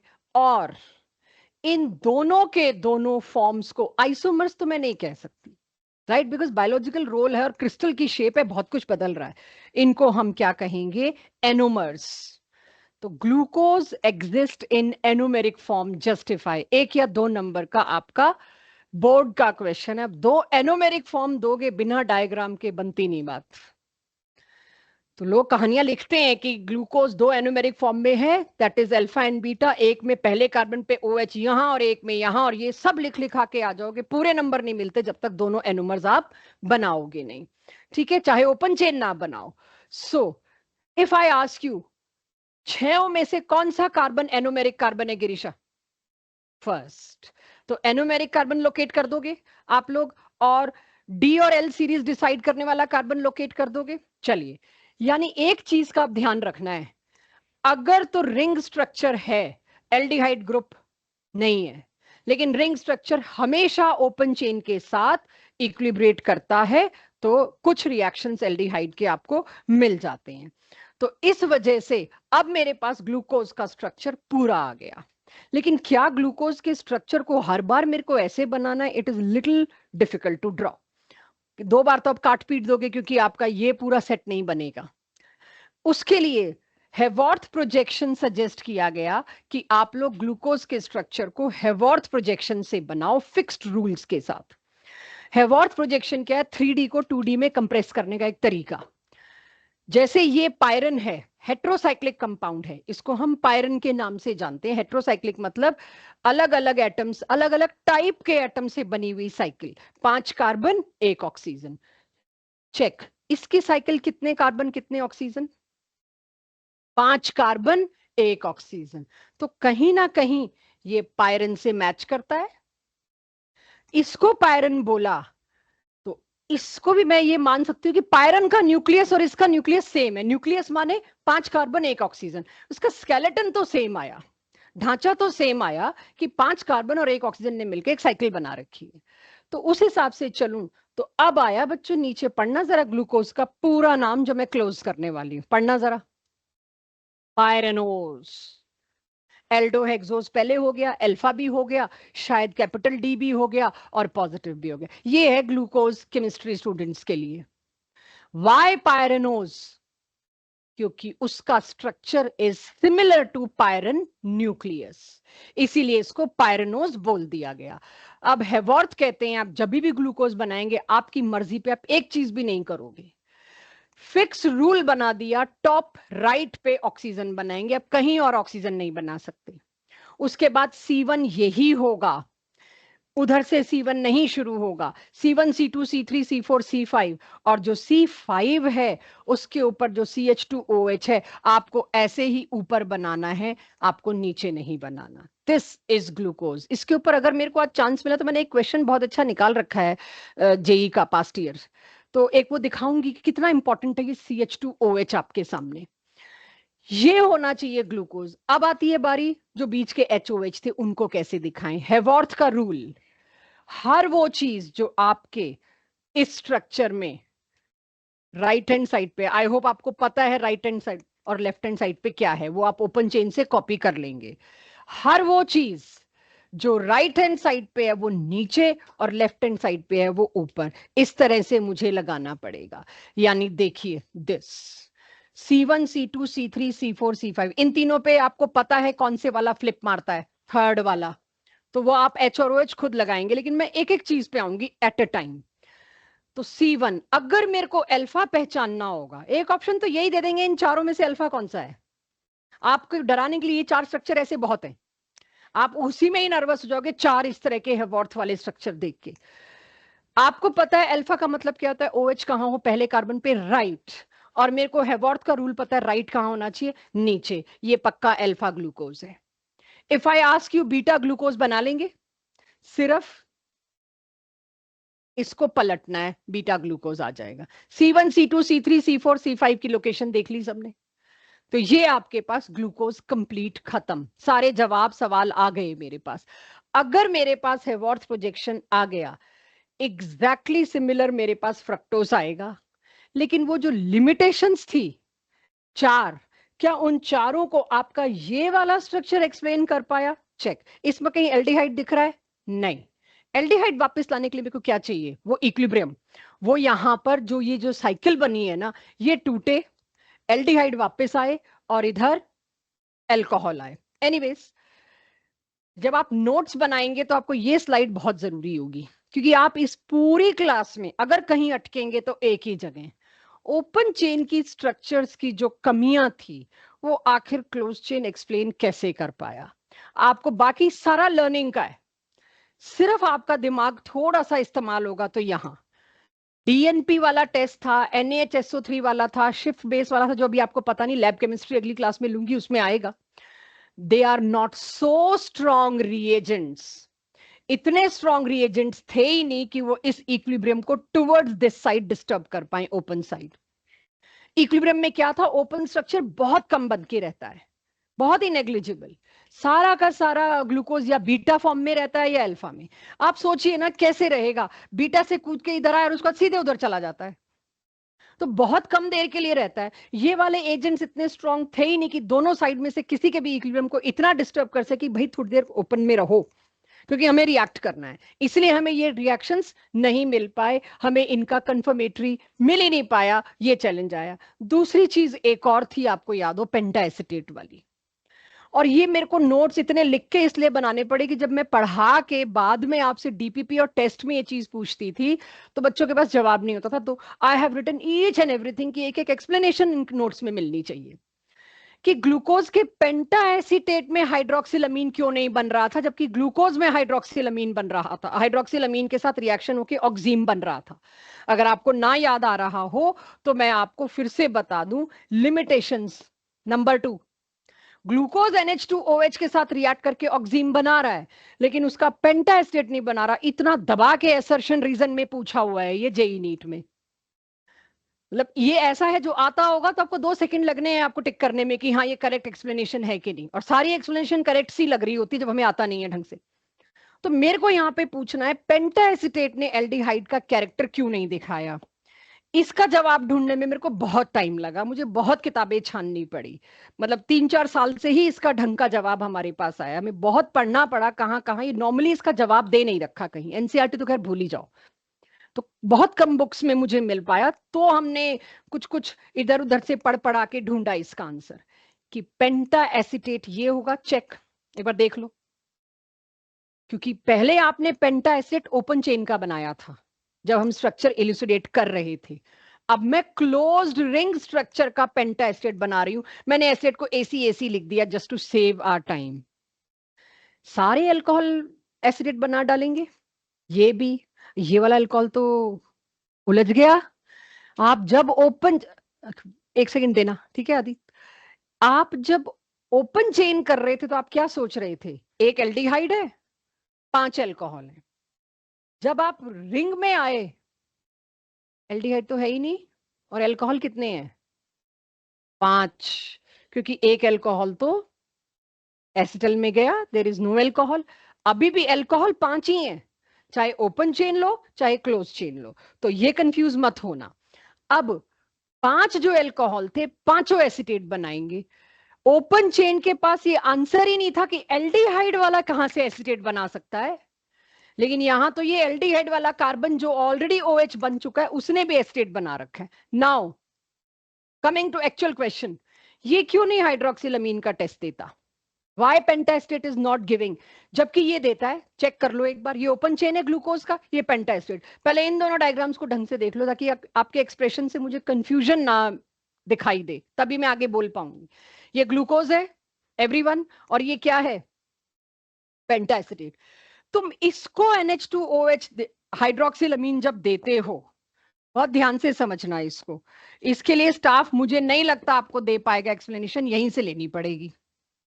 NH2OH देता है, NH2OH एक्वस, मैंने NH2OH दिया, आपको पता है अमोनियम हाइड्रोक्साइड और NH2OH ये आसपास की चीजें हैं। ये एसिटल लिंकेज जब आप पढ़ रहे थे आपने एक लाइन जरूर पढ़ी होगी, एसिटल कीटल, जैसे आप हाइड्रोलाइज करोगे it will come back to parent aldehyde.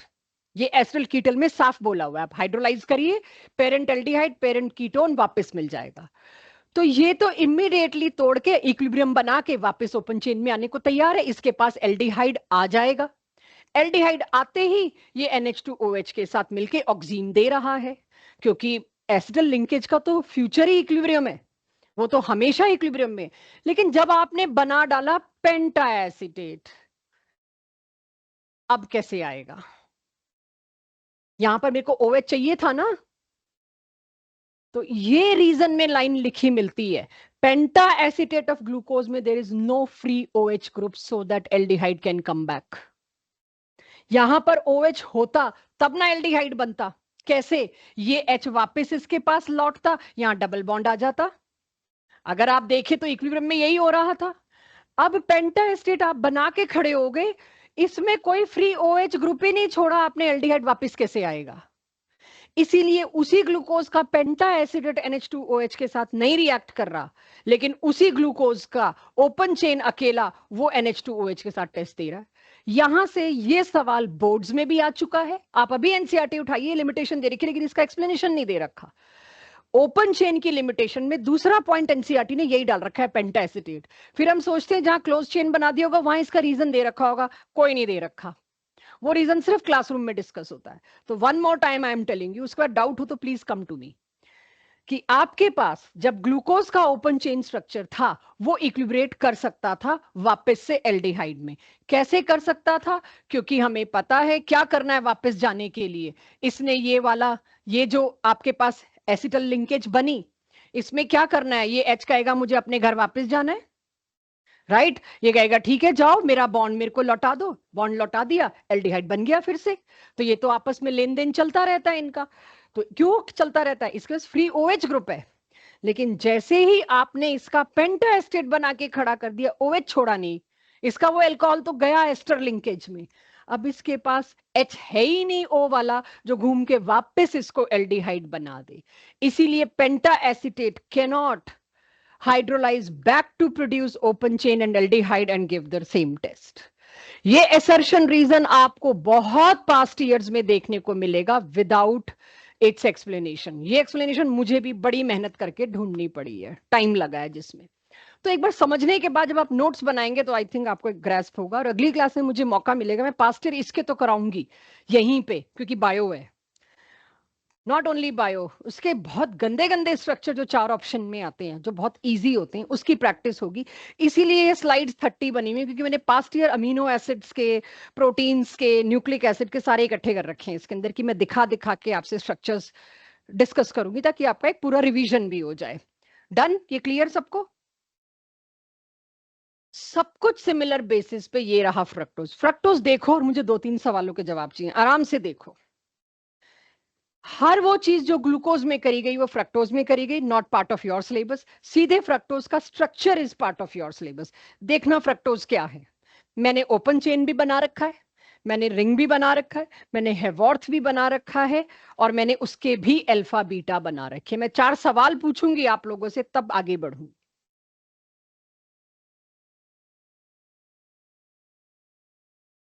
Fructose में एनोमेरिक कार्बन कौन सा है मान्य?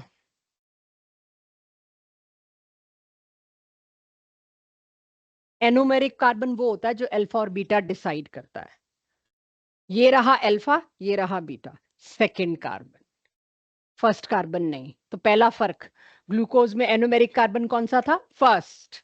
इसमें एनोमेरिक कार्बन कौन सा है? सेकंड। क्यों फर्क? ये फर्क क्यों आया? एक में फर्स्ट कार्बन, एक में सेकंड कार्बन। क्योंकि एल्डिहाइड और कीटोन फंक्शनल ग्रुप का फर्क है। एल्डिहाइड नंबर 1 पे था, कीटोन 1 पे कभी हो ही नहीं सकता, ketone has to be on number 2। एक फर्क तो मुझे ये लगा। चलो, कितने कायरल कार्बन फ्रक्टोज में?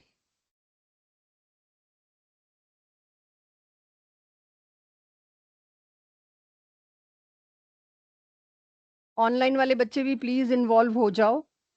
अगर कोई डाउट भरा पड़ा है, मेरा स्क्रीन आज अल्फाबेट से, S S A P B P V R A P, बस मेरे पास यही है। मेरे पास पी फॉर पारस भी नहीं है, ए फॉर अन्या भी नहीं है, आर फॉर रक्षिता भी नहीं है। शक्ल ना दिखाना अपनी, नजर लग जाएगी। बड़े हैंडसम सोने बच्चे हैं हमारे। हाँ ठीक है बच्चे, कोई बात नहीं। हेवॉर्थ प्रोजेक्शन देखो, ऑक्सीजन किधर बना है? फिक्स रूल है, आप ऑक्सीजन को यूं नहीं कर सकते, यूं नहीं कर सकते, ऑक्सीजन आपको यहीं बनाना पड़ेगा। ये स्ट्रक्चर भी कहीं से उधार लिया है। एक ऐसा हेट्रोसाइक्लिक कंपाउंड, इसको कहा जाता है फ्यूरैन, राइट? तो फ्रक्टोज के पूरे नाम को मैं बोल रही हूं, सुनना। अल्फा डी जो भी है, मैं सिर्फ नाम बोल रही हूँ, सिंबल्स भी आपको मिल जाएंगे। इट इज कीटो हेक्सोस फ्यूरेनोज, ये है फ्रक्टोज का सही नाम। वो अल्फा डी प्लस माइनस आ रहा है, बट फ्रक्टोज, अब आप फ्रक्टोज नहीं एक्सपेक्ट करोगे spelling. It is keto hexose and furanose. Board के क्वेश्चन है, एक को पैरानोज क्यों कहते हैं, एक को फ्यूरेनोज क्यों कहते हैं, बताना पड़ेगा, ठीक है? सो ये मेरे पास फ्रक्टोज, ये रही इसकी अल्फा फॉर्म, ये रही इसकी बीटा फॉर्म। आई विश आप ध्यान से देख लें, नंबर 2 कार्बन पर OH नीचे माने राइट हैंड साइड, माने अल्फा। नंबर 2 कार्बन पे OH ऊपर माने left hand side, means beta. तो फ्रक्टोज भी दो तरह के थे। फिफ्थ कार्बन, एक सेकेंड, इस पे आओ, मैं इसकी बात नहीं कर रही। साइकिल वाला पॉसिबल ही नहीं है, रेस्ट्रिक्टेड रोटेशन हो गई, उसका दूसरा फॉर्म पॉसिबल ही नहीं है टूट के, वो पॉसिबल नहीं है। अगर ओपन चेन फिर तो बात खत्म। यस, फिर तो आपके सामने है बेटा, फिर भी 3 ही होंगे ना, फिर यही 3 होंगे, ये नहीं होगा, ये नहीं होगा, ये नहीं होगा, ये अब आप कर लोगे। बट इस पे मैं क्यों नहीं ज्यादा अभी परेशानी ले रही, क्योंकि एनसीईआरटी नहीं अलाउ करता, अगली क्लास में यही अरेंजमेंट्स ही हैं। मैंने बीटा किसको लिखा है एक बार चेक करो। हाँ तो बीटा ही तो है ये।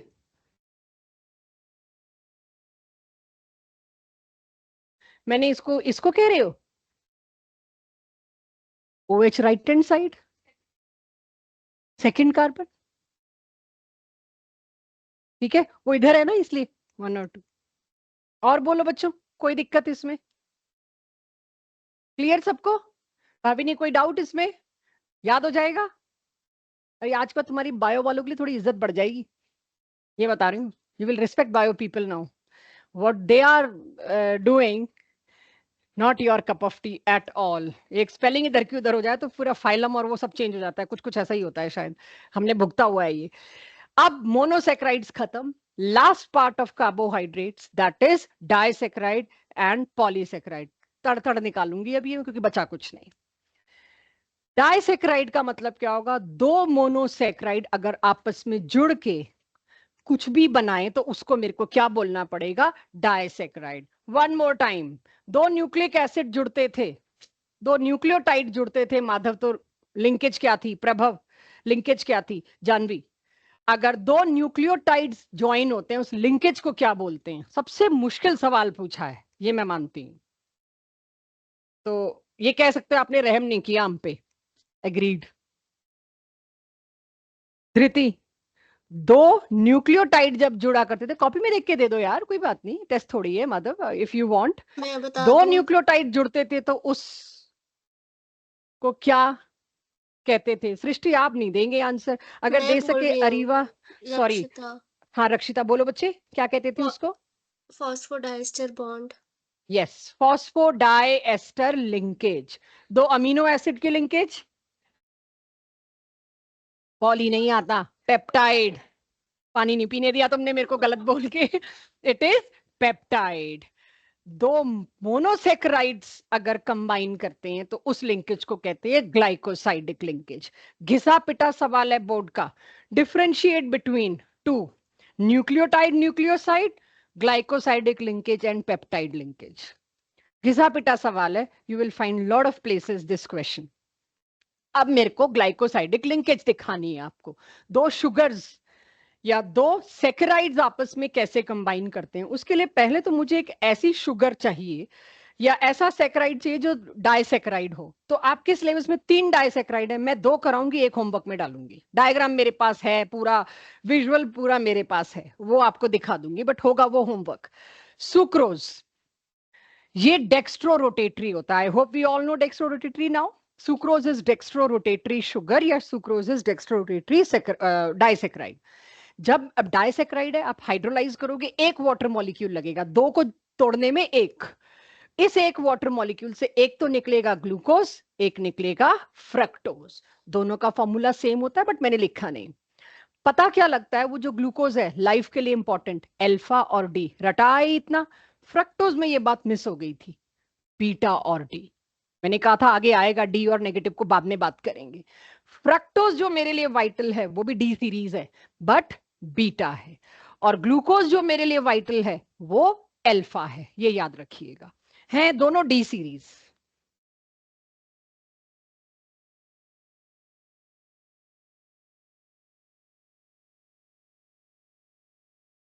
व्हाई नॉट, बट ये तो ग्लूकोज का अल्फा है ना, और ये फ्रक्टोज का है।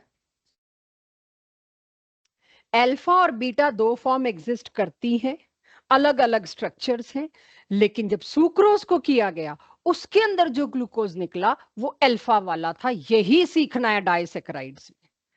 नहीं जा सकता बेटा, तुम ग्लूकोज अलग करके ले जाओ वो तो जाएगा बीटा में, इसके अंदर ग्लूकोज बीटा वाला नहीं है। क्या देते हैं, सुक्रोज। उसमें उसमें कोई फर्क नहीं है, उसमें कोई फर्क नहीं है। सुक्रोज बनने में सिर्फ अल्फा ग्लूकोज यूज होता है, यहां ये बताया जा रहा है। उसका इस ग्लूकोज का क्या होगा, रेफर टू पिछली 10 स्लाइड्स, सब कुछ वही। ठीक है। सो सुक्रोज के अंदर जो दो यूनिट्स थी, एक ग्लूकोज की एक फ्रक्टोज की, वो कौन सी थी ये आपको याद होनी चाहिए। बट मेन मुद्दा यहाँ वो नहीं था, बाई चांस मेन मुद्दा कुछ और है। सुक्रोज जब हमने एक डाइसेक्राइड पढ़ना शुरू किया जी, सुक्रोज उसको हाइड्रोलाइज करते हैं, एक ग्लूकोज निकला एक फ्रक्टोज, और दोनों के बारे में बता दिया, एक अल्फा और एक बीटा। डी तो अब मैं लिखना ही बंद कर दूंगी, we all know D series चल रही है। तो एक अल्फा ग्लूकोज और एक बीटा फ्रक्टोज, ये फ्लो में अपने आप आना चाहिए मसल मेमोरी में। राइट, आपको सोचना नहीं चाहिए। जब आप सीढ़ी चढ़ते हैं आप सोचते नहीं राइट पैर ऊपर रखें कि लेफ्ट, आप चढ़ पड़ते हो, दैट इज मसल मेमोरी। ये बस ये भी आपके उसी मसल मेमोरी में होना चाहिए कि जो जो भी आप बात कर रहे हो सुक्रोज, ये होगा तो अल्फा तो बनेगा ग्लूकोज, बीटा बनेगा फ्रक्टोज। याद हो गया, मैं मानती हूं, ठीक है। जब देखा गया ग्लूकोज इज डेक्स्ट्रो रोटेटरी, ये भी पहले बता के आई हूं, ग्लूकोज तो पॉजिटिव वाला चाहिए हमको। यहां पर जो फ्रक्टोज बना वो लीवो रोटेटरी था। और प्लेन ऑफ पोलराइज लाइट को उसने कितना रोटेट किया, जरा ऊपर देखो नवनीत, गुरतेज, देखना कितना किया। डेक्स्ट्रो डायरेक्शन में ग्लूकोज क्या करेगा, 52.5। लीवो डायरेक्शन में फ्रक्टोज कितना करेगा, अप्रोक्सीमेटली 92 बोल दूं। इस बात को जरा समझो। मैं एक कंटेनर में क्या लेकर आई, सुक्रोज, और सुक्रोज अकेला है। मुझे पता है ये सुक्रोज क्या रोटेशन शो करता है, डेक्स्ट्रो। तो मैंने प्लेन ऑफ पोलराइज लाइट इसके थ्रू पास करी, प्लेन पोलराइज लाइट, तो मुझे रोटेशन किस साइड में मिलेगा, राइट हैंड साइड में, यस जी डेक्स्ट्रो। लेकिन इसी सुक्रोज में अब मैंने क्या डाल दिया, ये टूट के किन दो में बट जाएगा, ग्लूकोज और फ्रक्टोज। अब मैं इसमें से वो प्लेन पोलराइज लाइट पास करूं तो क्या होगा, ग्लूकोज का बस चलेगा तो वो क्या करेगा, +52.5 रोटेट करेगा, साथ में इक्वल फ्रक्टोज पड़ा है, उसका बस चलेगा, वो उसी +52 को -92 लेके जाएगा। नेट रोटेशन किधर पहुंचेगा, नेगेटिव साइड, लीवो। यानी sucrose before hydrolysis it is dextrorotatory, right ये क्या है, बिफोर हाइड्रोलिसिस शुरू हुए थे डेक्स्ट्रो से, जैसे ही वाटर डाला ये किस में कन्वर्ट हो गया, लीवो। इसीलिए सुक्रोज को फेमसली इन्वर्ट शुगर कहा जाता है। जो पहला 1-1.5 पन्ना मैंने आप पे छोड़ा है ना कार्बोहाइड्रेट का, उसमें है ये information. Sucrose is called as invert sugar. Why sucrose is called as invert sugar मैंने यहां पढ़ा दिया, क्योंकि सुक्रोज का बिफोर हाइड्रोलिसिस डेक्स्ट्रोरोटेटरी होना, आफ्टर हाइड्रोलिसिस लीवोरोटेटरी होना, क्या हो गया, inversion of configuration. That's why it is called as, famously called as invert sugar. Sucrose को ज्यादातर यहां पे इन्वर्ट शुगर बोलेंगे। सुक्रोज किन दो चीजों से मिलके बना बच्चों, फिर से खाली ग्लूकोज फ्रक्टोज बोलोगे तो कोई फायदा नहीं हुआ। Alpha glucose and beta fructose, ये आपको याद नहीं है तो मेरे पास सुक्रोज तो नहीं आता, कुछ और ही आएगा। तो ग्लूकोज में कौन सा फंक्शनल ग्रुप होता है, फ्रक्टोज में कौन सा होता है, ये होता है C1 पे, ये होता है C2 पे। कुछ कुछ टुकड़ा याद हुआ, बाकी तो क्या होगा, लेकिन कुछ तो याद हुआ। चलिए अब आपके सामने इसका स्ट्रक्चर ऑब्जेक्टिव में 4 ऑप्शन में भी आपको दिखाने वाली हूं, ऐसे मिलेंगे आपको। कैसे, मतलब आपको इस चीज को बहुत ज्यादा सीरियसली इसलिए लेना पड़ेगा कि जेई नीट के सवाल तो ये आने हैं, राइट। एक क्वेश्चन मैंने अलग किया था जितना, यस ये उसके ऑप्शंस हैं। अगर आप देखें जो कराने का इरादा है, जहां तक आपको पहुंचाने का इरादा, ये ऑप्शन 1 है, ठीक है। आपको दिख नहीं रहा, अगली क्लास में कराऊंगी, प्रॉपर डायग्राम खुद बना लूंगी। ये ऑप्शन बी है, देखिए बी लिखा हुआ है। ये इजी वाले क्वेश्चंस हैं, ये नॉट डिफिकल्ट वाले। सिर्फ आपको C1 C4 पहचानना है कि बॉन्ड C1 C4 में बना है कि C1 C6 में बना है कि क्या। अब मैं उसी साइड जा रही हूं आपके लिए, आपको यहां आना है ऑब्जेक्टिव क्वेश्चन करने के लिए। इसीलिए जो मैं अभी कराने वाली हूं वो आपको बता रही हूं, इंपॉर्टेंट है, हवा में ना कर दीजिएगा। बायोमोलिक्यूल का क्वेश्चन आप जेई नीट में ढूंढ के करोगे केमिस्ट्री में, नॉन न्यूमेरिकल, नॉन इनऑर्गेनिक, कोई ट्रेंड्स नहीं, कुछ नहीं, जो पढ़ा रहे हैं वही पूछ रहे हैं, सिलेबस लिमिटेड सा है। तो अब मैंने यहां पे क्या बनाया, चेक कीजिए, अल्फा डी ग्लूकोज। इतने सारे स्ट्रक्चर्स में, जैसे मैंने अभी आपको एक स्लाइड पे दिखाया, आपको देखते ही पहचान में आ जाना चाहिए तो ग्लूकोज है। पहली निशानी ग्लूकोज ढूंढने की ये रखना, फायदे में रहोगे। यहां पे ऑक्सीजन का होना, ऑफ कोर्स वो तो पायरानोज फॉर्म तो देखनी ही देखनी है, CH2OH का होना। और अल्फा और बीटा के लिए तो आई होप हम पक्के हो गए।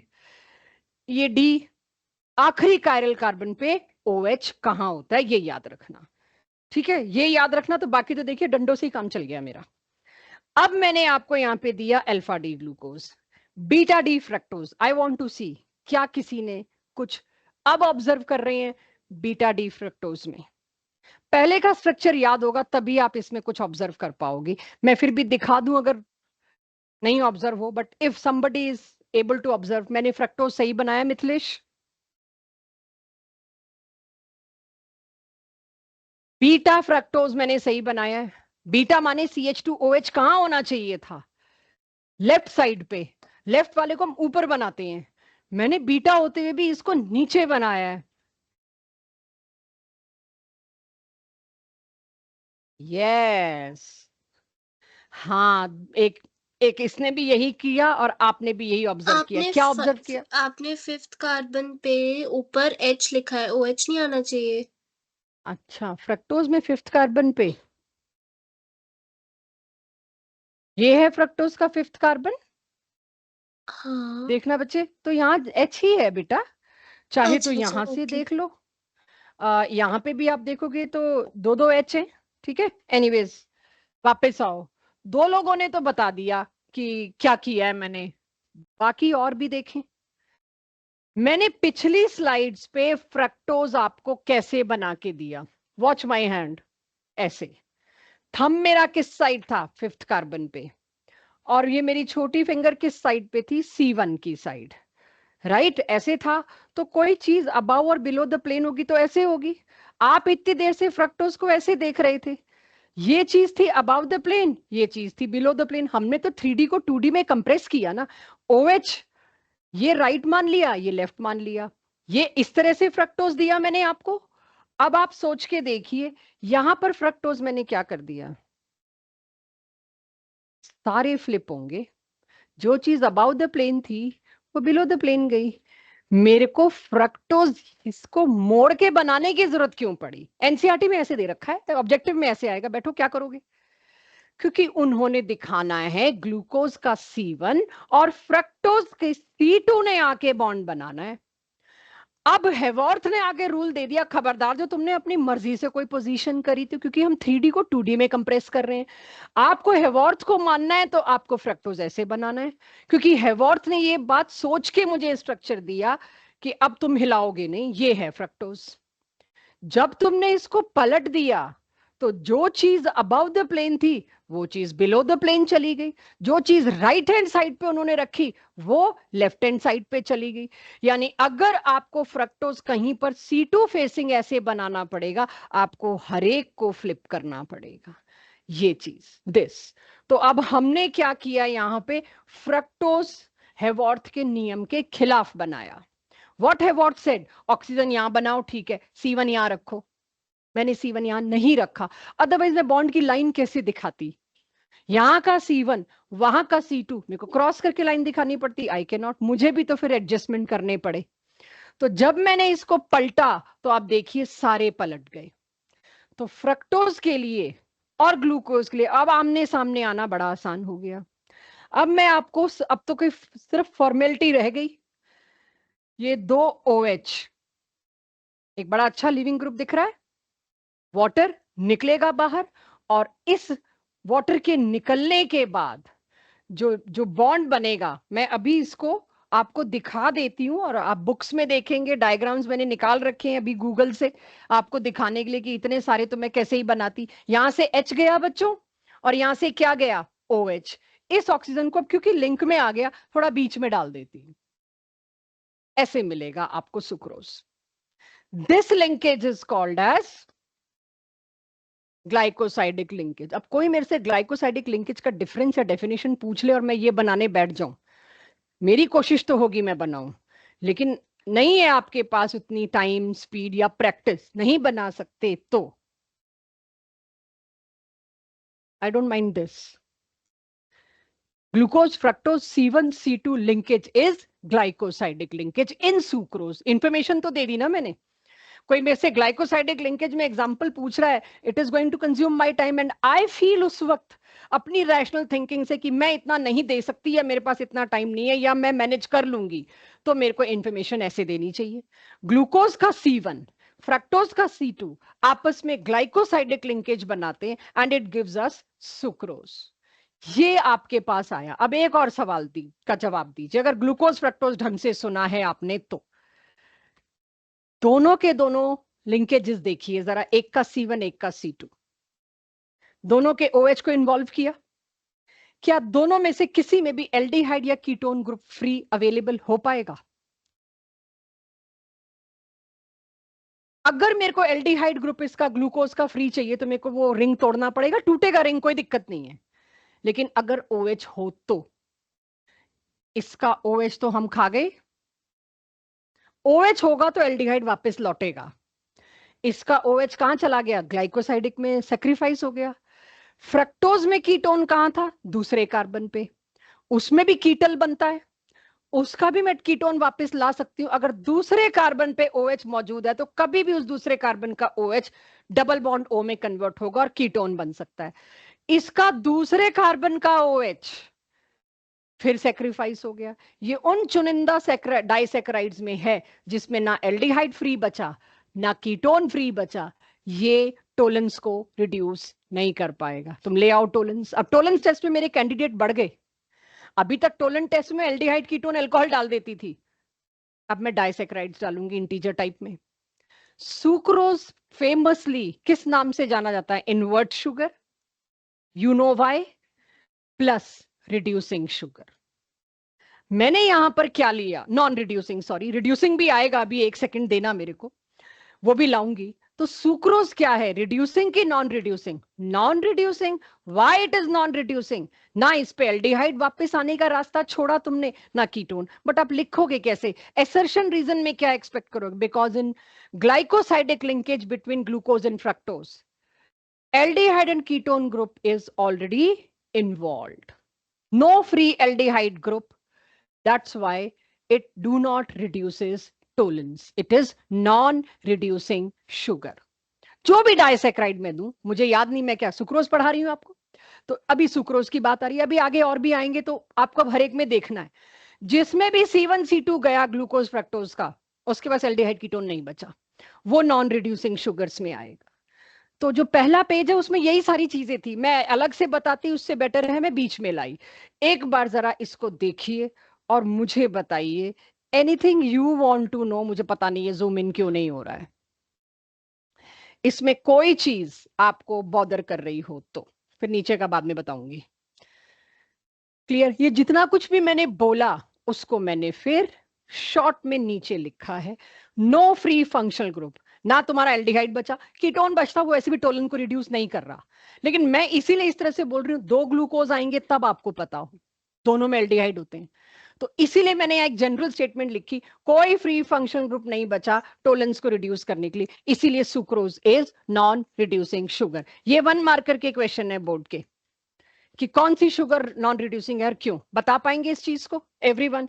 यहां पर किसी को कुछ लगे पूछने लायक तो मुझे बताइए। I am moving towards end of today's class, थोड़ा सा इसी डायरेक्शन में, क्योंकि इसके बाद इसका होमवर्क शुरू होगा। हो गया? एक हमारे सिलेबस में 3 ही डाइसैक्राइड्स हैं, तीसरा तो मैं होमवर्क देती हूँ। दूसरा डाइसैक्राइड नाम पढ़ना क्या है बच्चों, कहाँ मिलता है?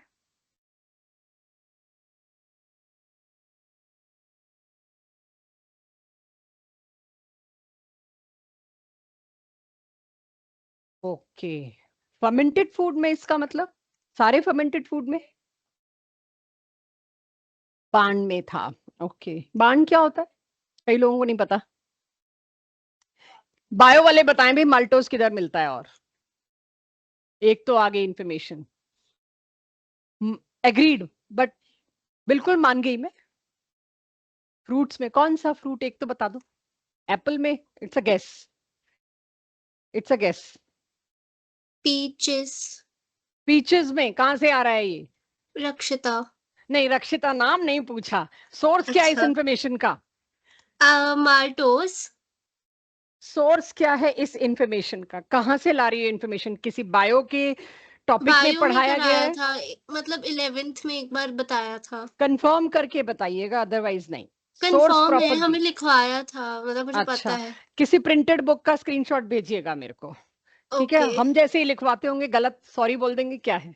तो I need a genuine source कि आप माल्टोस कहाँ मिलता है, एनसीईआरटी में मतलब मिलता है जैसे तो बता दीजिए। सिरप्स में भी मिलता है माल्टोस, तो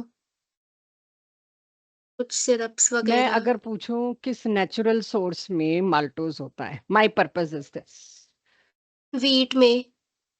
ग्रेप्स में है, अंदाजा है हीरो। अच्छा, सबसे ज्यादा कार्बोहाइड्रेट किस चीज में होता है? छोड़ो maltose, richest source of carbohydrate, don't give me wheat, it is not richest source. सारी दुनिया अंधेरे में रह रही है। रिचेस्ट सोर्स, आप किस शुगर को ज्यादा खा रहे हैं वो नहीं पूछा जा रहा, कौन सा ऐसा फूड, फ्रूट, वेजिटेबल है जो रिचेस्ट सोर्स, रिचेस्ट सोर्स का मतलब पता है क्या होता है? थोड़े से में बहुत पोटैटोज। ज्यादा कार्बोहाइड्रेट होना, राइट? हाँ, क्या आया बच्चे? पोटैटोज। पोटैटोज। आप ज्यादा खाते हैं, बट एक पोटैटो में जितना कार्बोहाइड्रेट होता है उससे कई गुना ज्यादा शायद एक बनाना में होता है, राइट? तो रिचेस्ट सोर्स ऑफ कार्बोहाइड्रेट पता करिएगा। पोस्ट सर्जरी सबसे ज्यादा आपको कार्बोहाइड्रेट की जरूरत होती है, एनर्जी की, राइट? और उसके लिए डेक्सट्रोज दिया जाता है, ग्लूकोज दिया जाता है, मोनोसेक्राइड। जब तक ये टेक्नोलॉजी नहीं थी तब तक जो सर्जरीज होती थी, जब तक ये सारा कुछ नहीं था, बहुत पुराने उसमें जाएं तो पोस्ट सर्जरी एक सोर्स दिया जाता था सबसे सिंप्लीफाइड शुगर का, सबसे सिंप्लीफाइड सेक्राइड्स का, वो होता था हनी, राइट? जो पोस्ट सर्जरी की बात हो रही है, जिसको डाइजेस्ट करने के लिए मूव करना पॉसिबल नहीं है जिस पर्सन के लिए, उसी को तो ड्रिप चढ़ाई जाती है। अगर आप देखें डेक्सट्रोज उसी को तो दिया जाता है जो जो किसी वजह से बेड रेस्ट पे है, किसी वजह से बेड रिडन है। तो पोस्ट सर्जरीज, ये आपकी एनसीईआरटी की है, मैं अपने शौक में नहीं बता रही, क्योंकि ये सारी इंफॉर्मेशन बड़ी कई बार वेग लगती है कि जरूरी भी है कि नहीं। आपकी एनसीईआरटी 12th की बायोमोलिक्यूल्स में कार्बोहाइड्रेट की एप्लीकेशंस में लिखा हुआ है कि हनी दिया जाता था उस time, not because it is richest source, no, because it consist of simplified saccharide जो इजीली डाइजेस्ट हो जाता है। तो पोस्ट सर्जरी हनी सजेस्ट किया जाता था। अब तो चला के भेजते हैं बाहर हॉस्पिटल से, उससे पहले भेजते भी नहीं। चलिए, माल्टोज से ये बात निकली, जरूरी थी, कुछ लोग बहुत सुस्त हो रहे थे, मेरे को कुछ आइडिया नहीं माल्टोज कहाँ मिलता है, मेरे को कुछ नहीं पता। आप लोग बायो वाले अगर लाके मेरे को दे देंगे तो it will add up to my knowledge कि माल्टोज मुझे कहाँ मिलता है, क्या सोर्स है नेचर में इसका, बनाया कैसे जाता है वो नहीं, नेचर में सोर्स क्या है, इफ एनी। नहीं है तो कोई बात नहीं, डाइसैकराइड नहीं होता होगा, अपने आप ही आर्टिफिशियली बनाया जाता होगा। माल्टोज किन दो चीजों से मिलके बना है? दोनों के दोनों glucose, both are glucose, alpha D alpha D.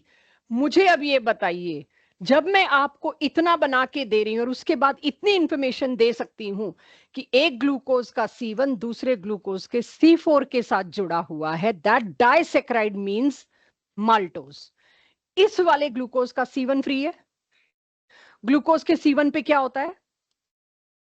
Tollens को रिड्यूस कर देगा, इट इज रिड्यूसिंग शुगर। तो रिड्यूसिंग शुगर कौन सी है? जिसमें फंक्शनल ग्रुप वाला कार्बन ग्लाइकोसाइडिक लिंकेज में ना घुसे। उन डायग्राम्स में यही पहचानना है, जो डायग्राम्स मैंने थोड़ी देर पहले आपको भी दिखाए थे ब्लैक कलर से, जो अगली क्लास में प्रॉपर लाने की कोशिश करूंगी। उसमें एक एडिड क्वेश्चन ये भी, इनमें से कौन सी रिड्यूसिंग है, आपको स्ट्रक्चर देख के पहचानना है, नाम तो हम दे ही नहीं रहे। जिसमें भी C1 C2 लिंकेज है गए, वो रिड्यूसिंग नहीं हो सकती। C1 C4 very much, C1 C6 very much. तो ये मेरे पास कौन सी शुगर आई? Reducing sugar. तीसरा आपका होमवर्क है, आप देखेंगे एनसीईआरटी में बना रखा है, लैक्टोज, गैलेक्टोज और ग्लूकोज से मिलके बनता है। गैलेक्टोज का C1, ग्लूकोज का C4, रिड्यूसिंग के non reducing? Gurbani, lactose reducing कि नॉन रिड्यूसिंग? सब कुछ सामने इंफॉर्मेशन, अगर मेरे साथ हो तो जवाब होगा। क्यों? C1 इसका फंक्शनल ग्रुप वाला गया, C4 पे तो फंक्शनल ग्रुप बताया ही नहीं मैंने ग्लूकोज के। ग्लूकोज पे फंक्शनल ग्रुप किधर है? फर्स्ट पे। लिंकेज में तो कौन सा यूज हो रहा है? इसका तो C1 फ्री है, और फ्री है तो उस पे क्या है? मुझे पता है एक दिन में इतनी इंफॉर्मेशन लेना आसान बात नहीं है जो मैं दे रही हूँ, मेरे लिए भी पढ़ाना आसान बात नहीं है। रोज आप लोग घड़ी देखते हो, आज चोर आंखों से मैं घड़ी देख रही हूँ कि कब मेरे गले को आराम मिलेगा। ठीक है, मैं मानती हूँ आसान नहीं है। तो जिन एग्जाम्स का फॉर्म आपने भरना है वो भी सच में आसान नहीं है, ये उसी की मेहनत है। तो आपको थोड़ा सा चैलेंज जब दिया जाए तो उसको, I know it is difficult, लेकिन उसको लेना सीखिए, बाद में आपके लिए बहुत आसान होगा। आगे जाके तो दिन में 10 से 11 घंटे पढ़ने वाली स्टेज आने वाली है, उसके लिए अपने आप को मेंटली प्रिपेयर करिए। ठीक है, तो क्या कहूं इसको, रिड्यूसिंग की नॉन रिड्यूसिंग? क्योंकि इसके पास फ्री CHO है। अब आप सोचो, नाम से आपको कोई मतलब नहीं, आपको मैं कोई भी डायग्राम दे दूं, आपको नहीं पता वो गैलेक्टोज है, वो रेमनोज है, वो ग्लूकोज है, वो क्या है। आप सिर्फ क्या देखोगे? लिंकेज किन दो कार्बन के बीच में है। अगर C1 C2 लिंकेज में गए दोनों साइड, कोई स्कोप नहीं। ठीक है, जितना आपका सिलेबस अलाउ करता है उतना ही पूछेंगे। लैक्टोज आपका होमवर्क होगा, इसका सारा डायग्राम एनसीईआरटी से देख के बनाएंगे, बट मैम, आपके लिए सिर्फ जो दिखाने के लिए कि लैक्टोज है, हाँ जी। जो लैक्टोज है उसमें एक हेमी एसिटल फंक्शन भी तो है। हाँ, तो हेमी एसिटल टूट के बेटा जी एल्डिहाइड में तो वापस नहीं जा पा रहा ना, क्योंकि फ्री OH ग्रुप नहीं है। मेरे को फ्री CHO ग्रुप चाहिए ना, और फ्री CHO बनाने के लिए मेरे को फ्री OH चाहिए। वो लिंकेज में सेक्रीफाइस हो गया, ग्लाइकोसाइडिक लिंकेज में। ठीक है, ओके। इसे देखिए, ये किसका बना रखा है स्ट्रक्चर, पढ़ पा रहे हैं? माल्टोज। आपको जब ऑब्जेक्टिव में मिलेगा तो ऐसे मिलेगा। अभी तो मैं माल्टोज कैसे लिख रही हूँ, GLU C1, फिर उसके बाद उसकी यूनिट C2 या C4, राइट। लेकिन आपको डायग्राम्स ऐसे मिलेंगे, आपकी एनसीईआरटी में सेम डायग्राम है, आपको डायग्राम से पहचानना बहुत जरूरी होगा ये ग्लूकोज है कि नहीं। मैं किससे देखती हूँ, पहले तो मैं ये कंफर्म करती हूँ मेरे को ग्लूकोज ढूंढने का तरीका क्या है जिससे मेरे आंसर सही हो, बस वो शॉर्ट ट्रिप देनी है आपको। ये सही जगह पे है, ये दोनों चीज। अच्छा, बाकी जगह HOH। अब मेरे को देखना है वो तीसरा कार्बन जिस पे फ्लिप हो, वो तीसरे कार्बन पे OH गड़बड़ है, बाकी जगह तो OH सेम ही होना था। और ये ग्लाइकोसाइडिक लिंकेज, और मुझे पता है C1 यही होना है। इसी तरह से सामने C4, यहां मेरे को फ्लिप नहीं करना पड़ा क्योंकि यहां ऑलरेडी C4 के साथ लिंकेज था, तो दोनों एग्जैक्ट कॉपी ग्लूकोज बने हुए अल्फा डी अल्फा डी। आप अगर इन डायग्राम्स को पढ़ना सीख गए तो आपका डिफिकल्टी कोई है ही नहीं, आप ढूंढोगे इसके क्वेश्चंस जैसे ही आप इसको पढ़ना सीख गए। क्लियर है सबको? तो जस्ट मैंने सेम एनसीईआरटी का डायग्राम मैंने इस बैकग्राउंड में इसलिए लिया कि व्हाइट बैकग्राउंड में मेरी रिकॉर्डिंग में नहीं आ पाता।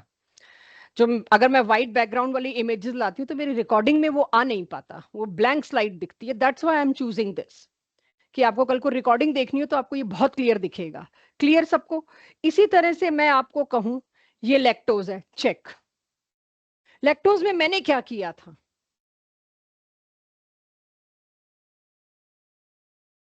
गैलेक्टोज और ग्लूकोज होमवर्क में डाल दिया, लेकिन आपको इतना बता दिया, आप लोग अब खुद इसको, एनसीईआरटी का कॉपी है ये डायग्राम, आप देखेंगे इसके C1 और C4 को। मुझे पलटना नहीं पड़ा इसको भी क्योंकि C1 C4 लिंकेज थी।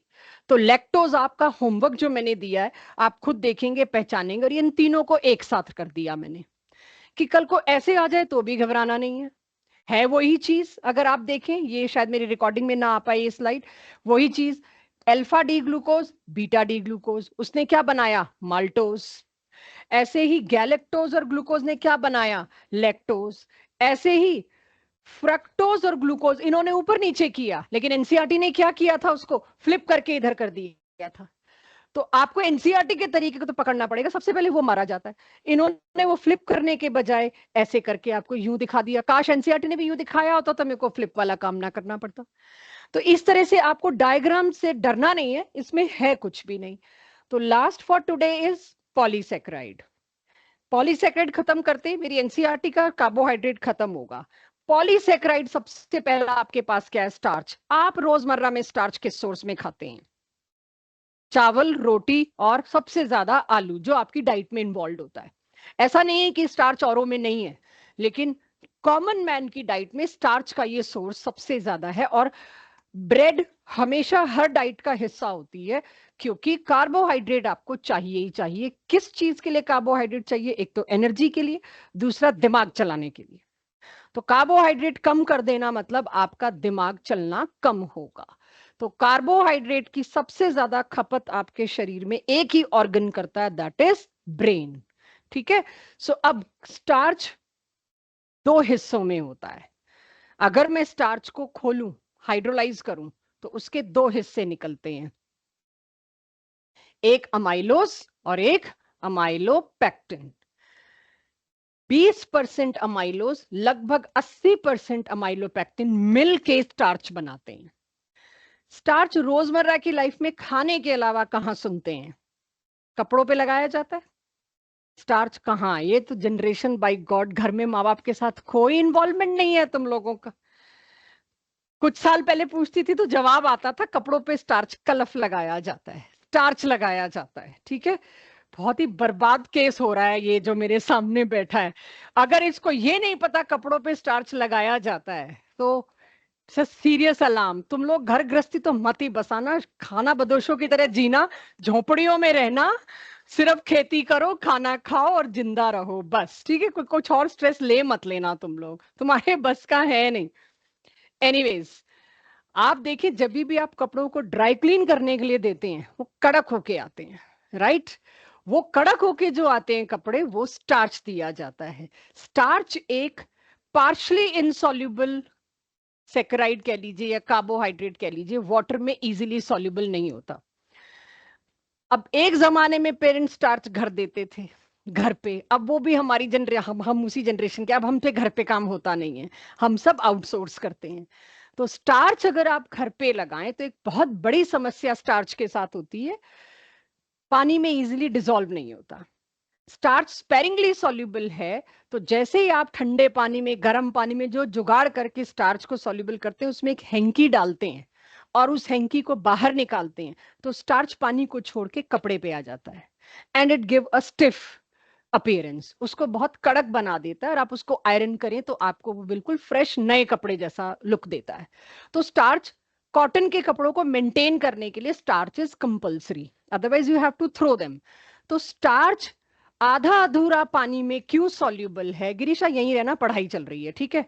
मतलब you are distracting me, that's, मैं बड़ी मुश्किल आज कार्बोहाइड्रेट खत्म कर रही हूँ, 2 लेक्चर का एक में पढ़ा रही हूँ, तो मुझे आपसे इतना चाहिए।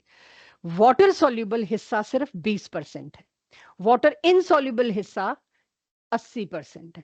जितनी भी एक्स्ट्रा इंफॉर्मेशन मैं बीच में दे रही हूँ वो आपको हंसाने के लिए बिल्कुल नहीं दे रही हूँ, वो मेरे क्वेश्चंस का हिस्सा है, मेरी मजबूरी है, नहीं तो अब तक निकल चुकी होती खत्म करके। ये मेरे पास 2 हिस्सों से बना है, अमाइलोज और अमाइलोपेक्टिन। अब अमाइलोज सिर्फ एक हिस्सा बनाता है, अमाइलोपेक्टिन बहुत बड़ा हिस्सा बना रहा है। अमाइलोज और अमाइलोपेक्टिन है क्या? कुछ नहीं, सिर्फ ग्लूकोज। सबसे बड़ा एनर्जी का सोर्स भी आपकी डाइट में यही है, तो कुछ नहीं है, सिर्फ ग्लूकोज है। 200 से 1000 glucose units, any number of glucose unit linear chain में C1 C4 C1 C4 लग जाएं, वो क्या बन जाता है? अमाइलोज। C1 C4 क्लियर सबको? अब तो C1 C4 सबको पता है, राइट? C1 C4 है तो पक्का रिड्यूसिंग होगा, एक कार्बन का C1 तुमने फ्री छोड़, सॉरी एक यूनिट का C1 तुमने फ्री छोड़ रखा है, तो C1 C4 की GLU GLU GLU ऐसी हजारों यूनिट एक लाइन में लग गई, ये क्या बन गया मेरे पास? अमाइलोज। अमाइलोपेक्टिन क्या है? वो भी लगभग सेम, उसमें भी C1 C4 C1 C4 की लीनियर चेन है, लेकिन साथ में ब्रांचिंग स्टार्ट हो गई। तो अगर मेरे को ब्रांचिंग देखनी है तो मैं ये वाला ग्लूकोज देख रही हूं बच्चों, इसका C1 इधर चालू है, इसका C4 उधर कॉन्टिन्यूएशन में, C6 ब्रांच बनाता है। ऑब्जेक्टिव के क्वेश्चन है अमाइलोपेक्टिन में ब्रांचिंग में कौन से कार्बन इन्वॉल्व है? C6 C1, यानी इसका C6 इसका C1 और फिर इसका C4 तो फ्री है ही, वो अगले ग्लूकोज से आ गई ब्रांच, एक लटक गई ब्रांच इसके साथ। मतलब ये इधर से नहीं चालू होगा क्योंकि C1 बिजी है, वो ऑलरेडी C1 C6 में, बट ब्रांच तो आ गई। तो इस तरह के ब्रांच स्ट्रक्चर को कहते हैं अमाइलोपेक्टिन। दोनों मिल गए तो क्या बन गया? स्टार्च। स्टार्च आपके लिए सबसे ज्यादा जरूरी सोर्स है एनर्जी का, जो आम डाइट का हिस्सा होता है, राइट? स्टार्च के बारे में मेरा सिलेबस इतना ही है जी। अमाइलोपेक्टिन, हाँ, तो एक और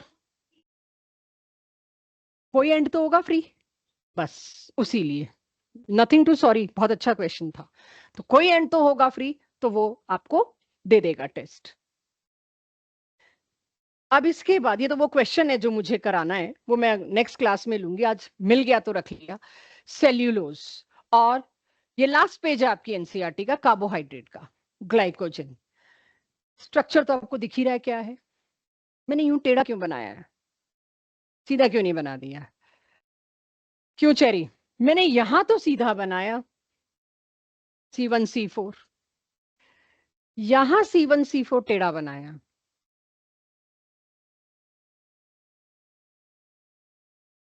क्योंकि ये बीटा है और वो वाला अल्फा था, वहां मैंने मेंशन नहीं किया। ये जो है मेरे पास C1 C4 जो लगा, दिस इज अल्फा, सारे अल्फा ग्लूकोज थे। जब आप इसका स्ट्रक्चर देखेंगे, ये अमाइलोज अमाइलोपेक्टिन बने हुए थे, जो जरूरत लग नहीं रही मुझे दिखाने की इस तरह से, सारे बीटा ग्लूकोज, सारे अल्फा ग्लूकोज हो तो कौन सा पॉलीसेकेराइड है बच्चों? स्टार्च। सारे बीटा हैं तो कौन सा है? तो यानी कि है तो ग्लूकोज ही दोनों में, बट अल्फा और बीटा का फर्क है, ह्यूमन बॉडी इसको डाइजेस्ट नहीं कर पाती, उसके बिना रह नहीं पाती, राइट? तो सेल्यूलोज में भी C1 C4 लिंकेज है, बट कौन सी? Beta. Human body can not digest it. सिर्फ कैटल्स के स्टमक में कुछ ऐसा होता है, बताएं, ये एनसीईआरटी में लिखा हुआ है अपनी, क्या होता है? थोड़ा जोर से बोल दो प्रकृति,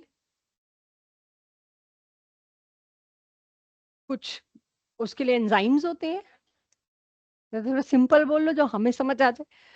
कैटल की बॉडी में कुछ ऐसे एंजाइम्स होते हैं जो सेल्यूलोज को डाइजेस्ट कर सकते हैं, जितने भी ग्रेजिंग एनिमल्स हैं, बट ह्यूमन बॉडी में वो एंजाइम्स नहीं होते, इसीलिए सेल्यूलोज डाइजेस्ट नहीं हो पाता, but it makes a important thing that is roughage.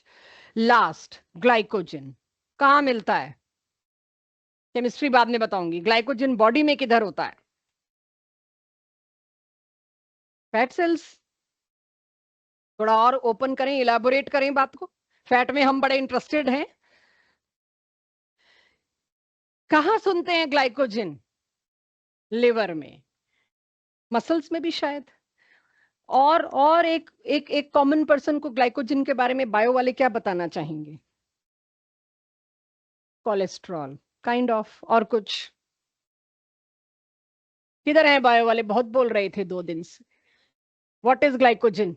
कहाँ मिलता है? क्या करूं? बहुत अगर डिपॉजिट हो जाए तो उसको हटाएं कैसे? बिलो स्किन यानी मसल्स। सारी मसल्स में डिपॉजिट होता है। और लिवर में किसी ने कहा ओबेसिटी क्या है? ये ग्लाइकोजन एक्सेसिव कुछ तो डिपॉजिट हो रहा है। वो एक्सेसिव क्या डिपॉजिट हो रहा है? सारा मैं बोल रही हूँ, बायो वाले बिल्कुल नहीं बोल रहे। खत्म नहीं हो सकते। मेरे को और सिंपल लैंग्वेज में बताइए कि ये ग्लाइकोजन बॉडी में जा ही क्यों रहा है?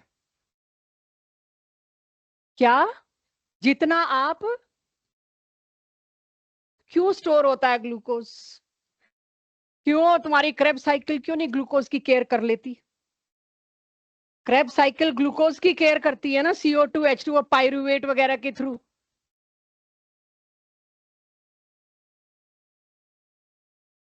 कहां से आया जब तक 80%? हाँ, क्या मतलब हमारी बॉडी ग्लूकोज रिजर्व करने की आदी है, हैबिचुअल है? कुछ सोचो, किसी जिद्दी की जवाब कैसे दोगे मेरे को? कुछ। ओके, हाँ।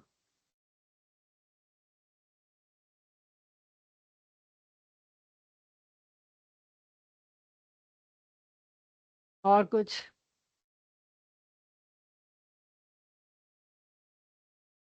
साउंड्स करेक्ट कि ब्लड में ज्यादा ग्लूकोज ना हो जाए, तो एक ऐसा मैकेनिज्म है कि उसको मसल्स और लीवर में स्टोर कर लेते हैं। ओके।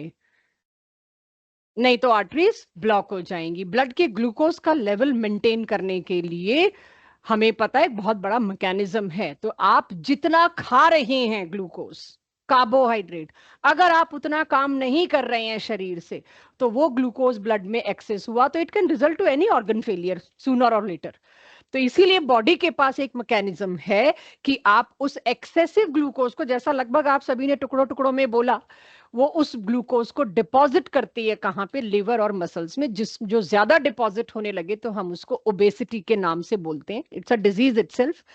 तो अगर आप इफ ये आपकी एनसीईआरटी जो कहती है under emergency conditions like starvation और ड्यूरिंग सर्जरी और ड्यूरिंग एनी फास्टिंग, ये ग्लाइकोजन है जो बर्न होता है, जो आपकी लाइफ को चलाता है, आपके बॉडी के टेम्परेचर को मेंटेन रखता है। तो सम पीपल से fasting is good. Yes, it is good. I am not saying religiously. अगर आप फास्टिंग करते हैं तो आजकल बड़ा जमाना चला हुआ है इंटरमिटेंट फास्टिंग का। तो वो इंटरमिटेंट फास्टिंग का मतलब यही है, इस डिपॉजिटेड ग्लाइकोजन को बर्न करना, कंज्यूम करना। इसकी केमिस्ट्री क्या है? ये अमाइलोपेक्टिन है, हैवी ब्रांचिंग के साथ। It is same amylopectin with heavy branching, वो आपका ग्लाइकोजन है। यहां मेरा कार्बोहाइड्रेट लास्ट ईयर के 2 लेक्चर का मैंने खत्म किया। एक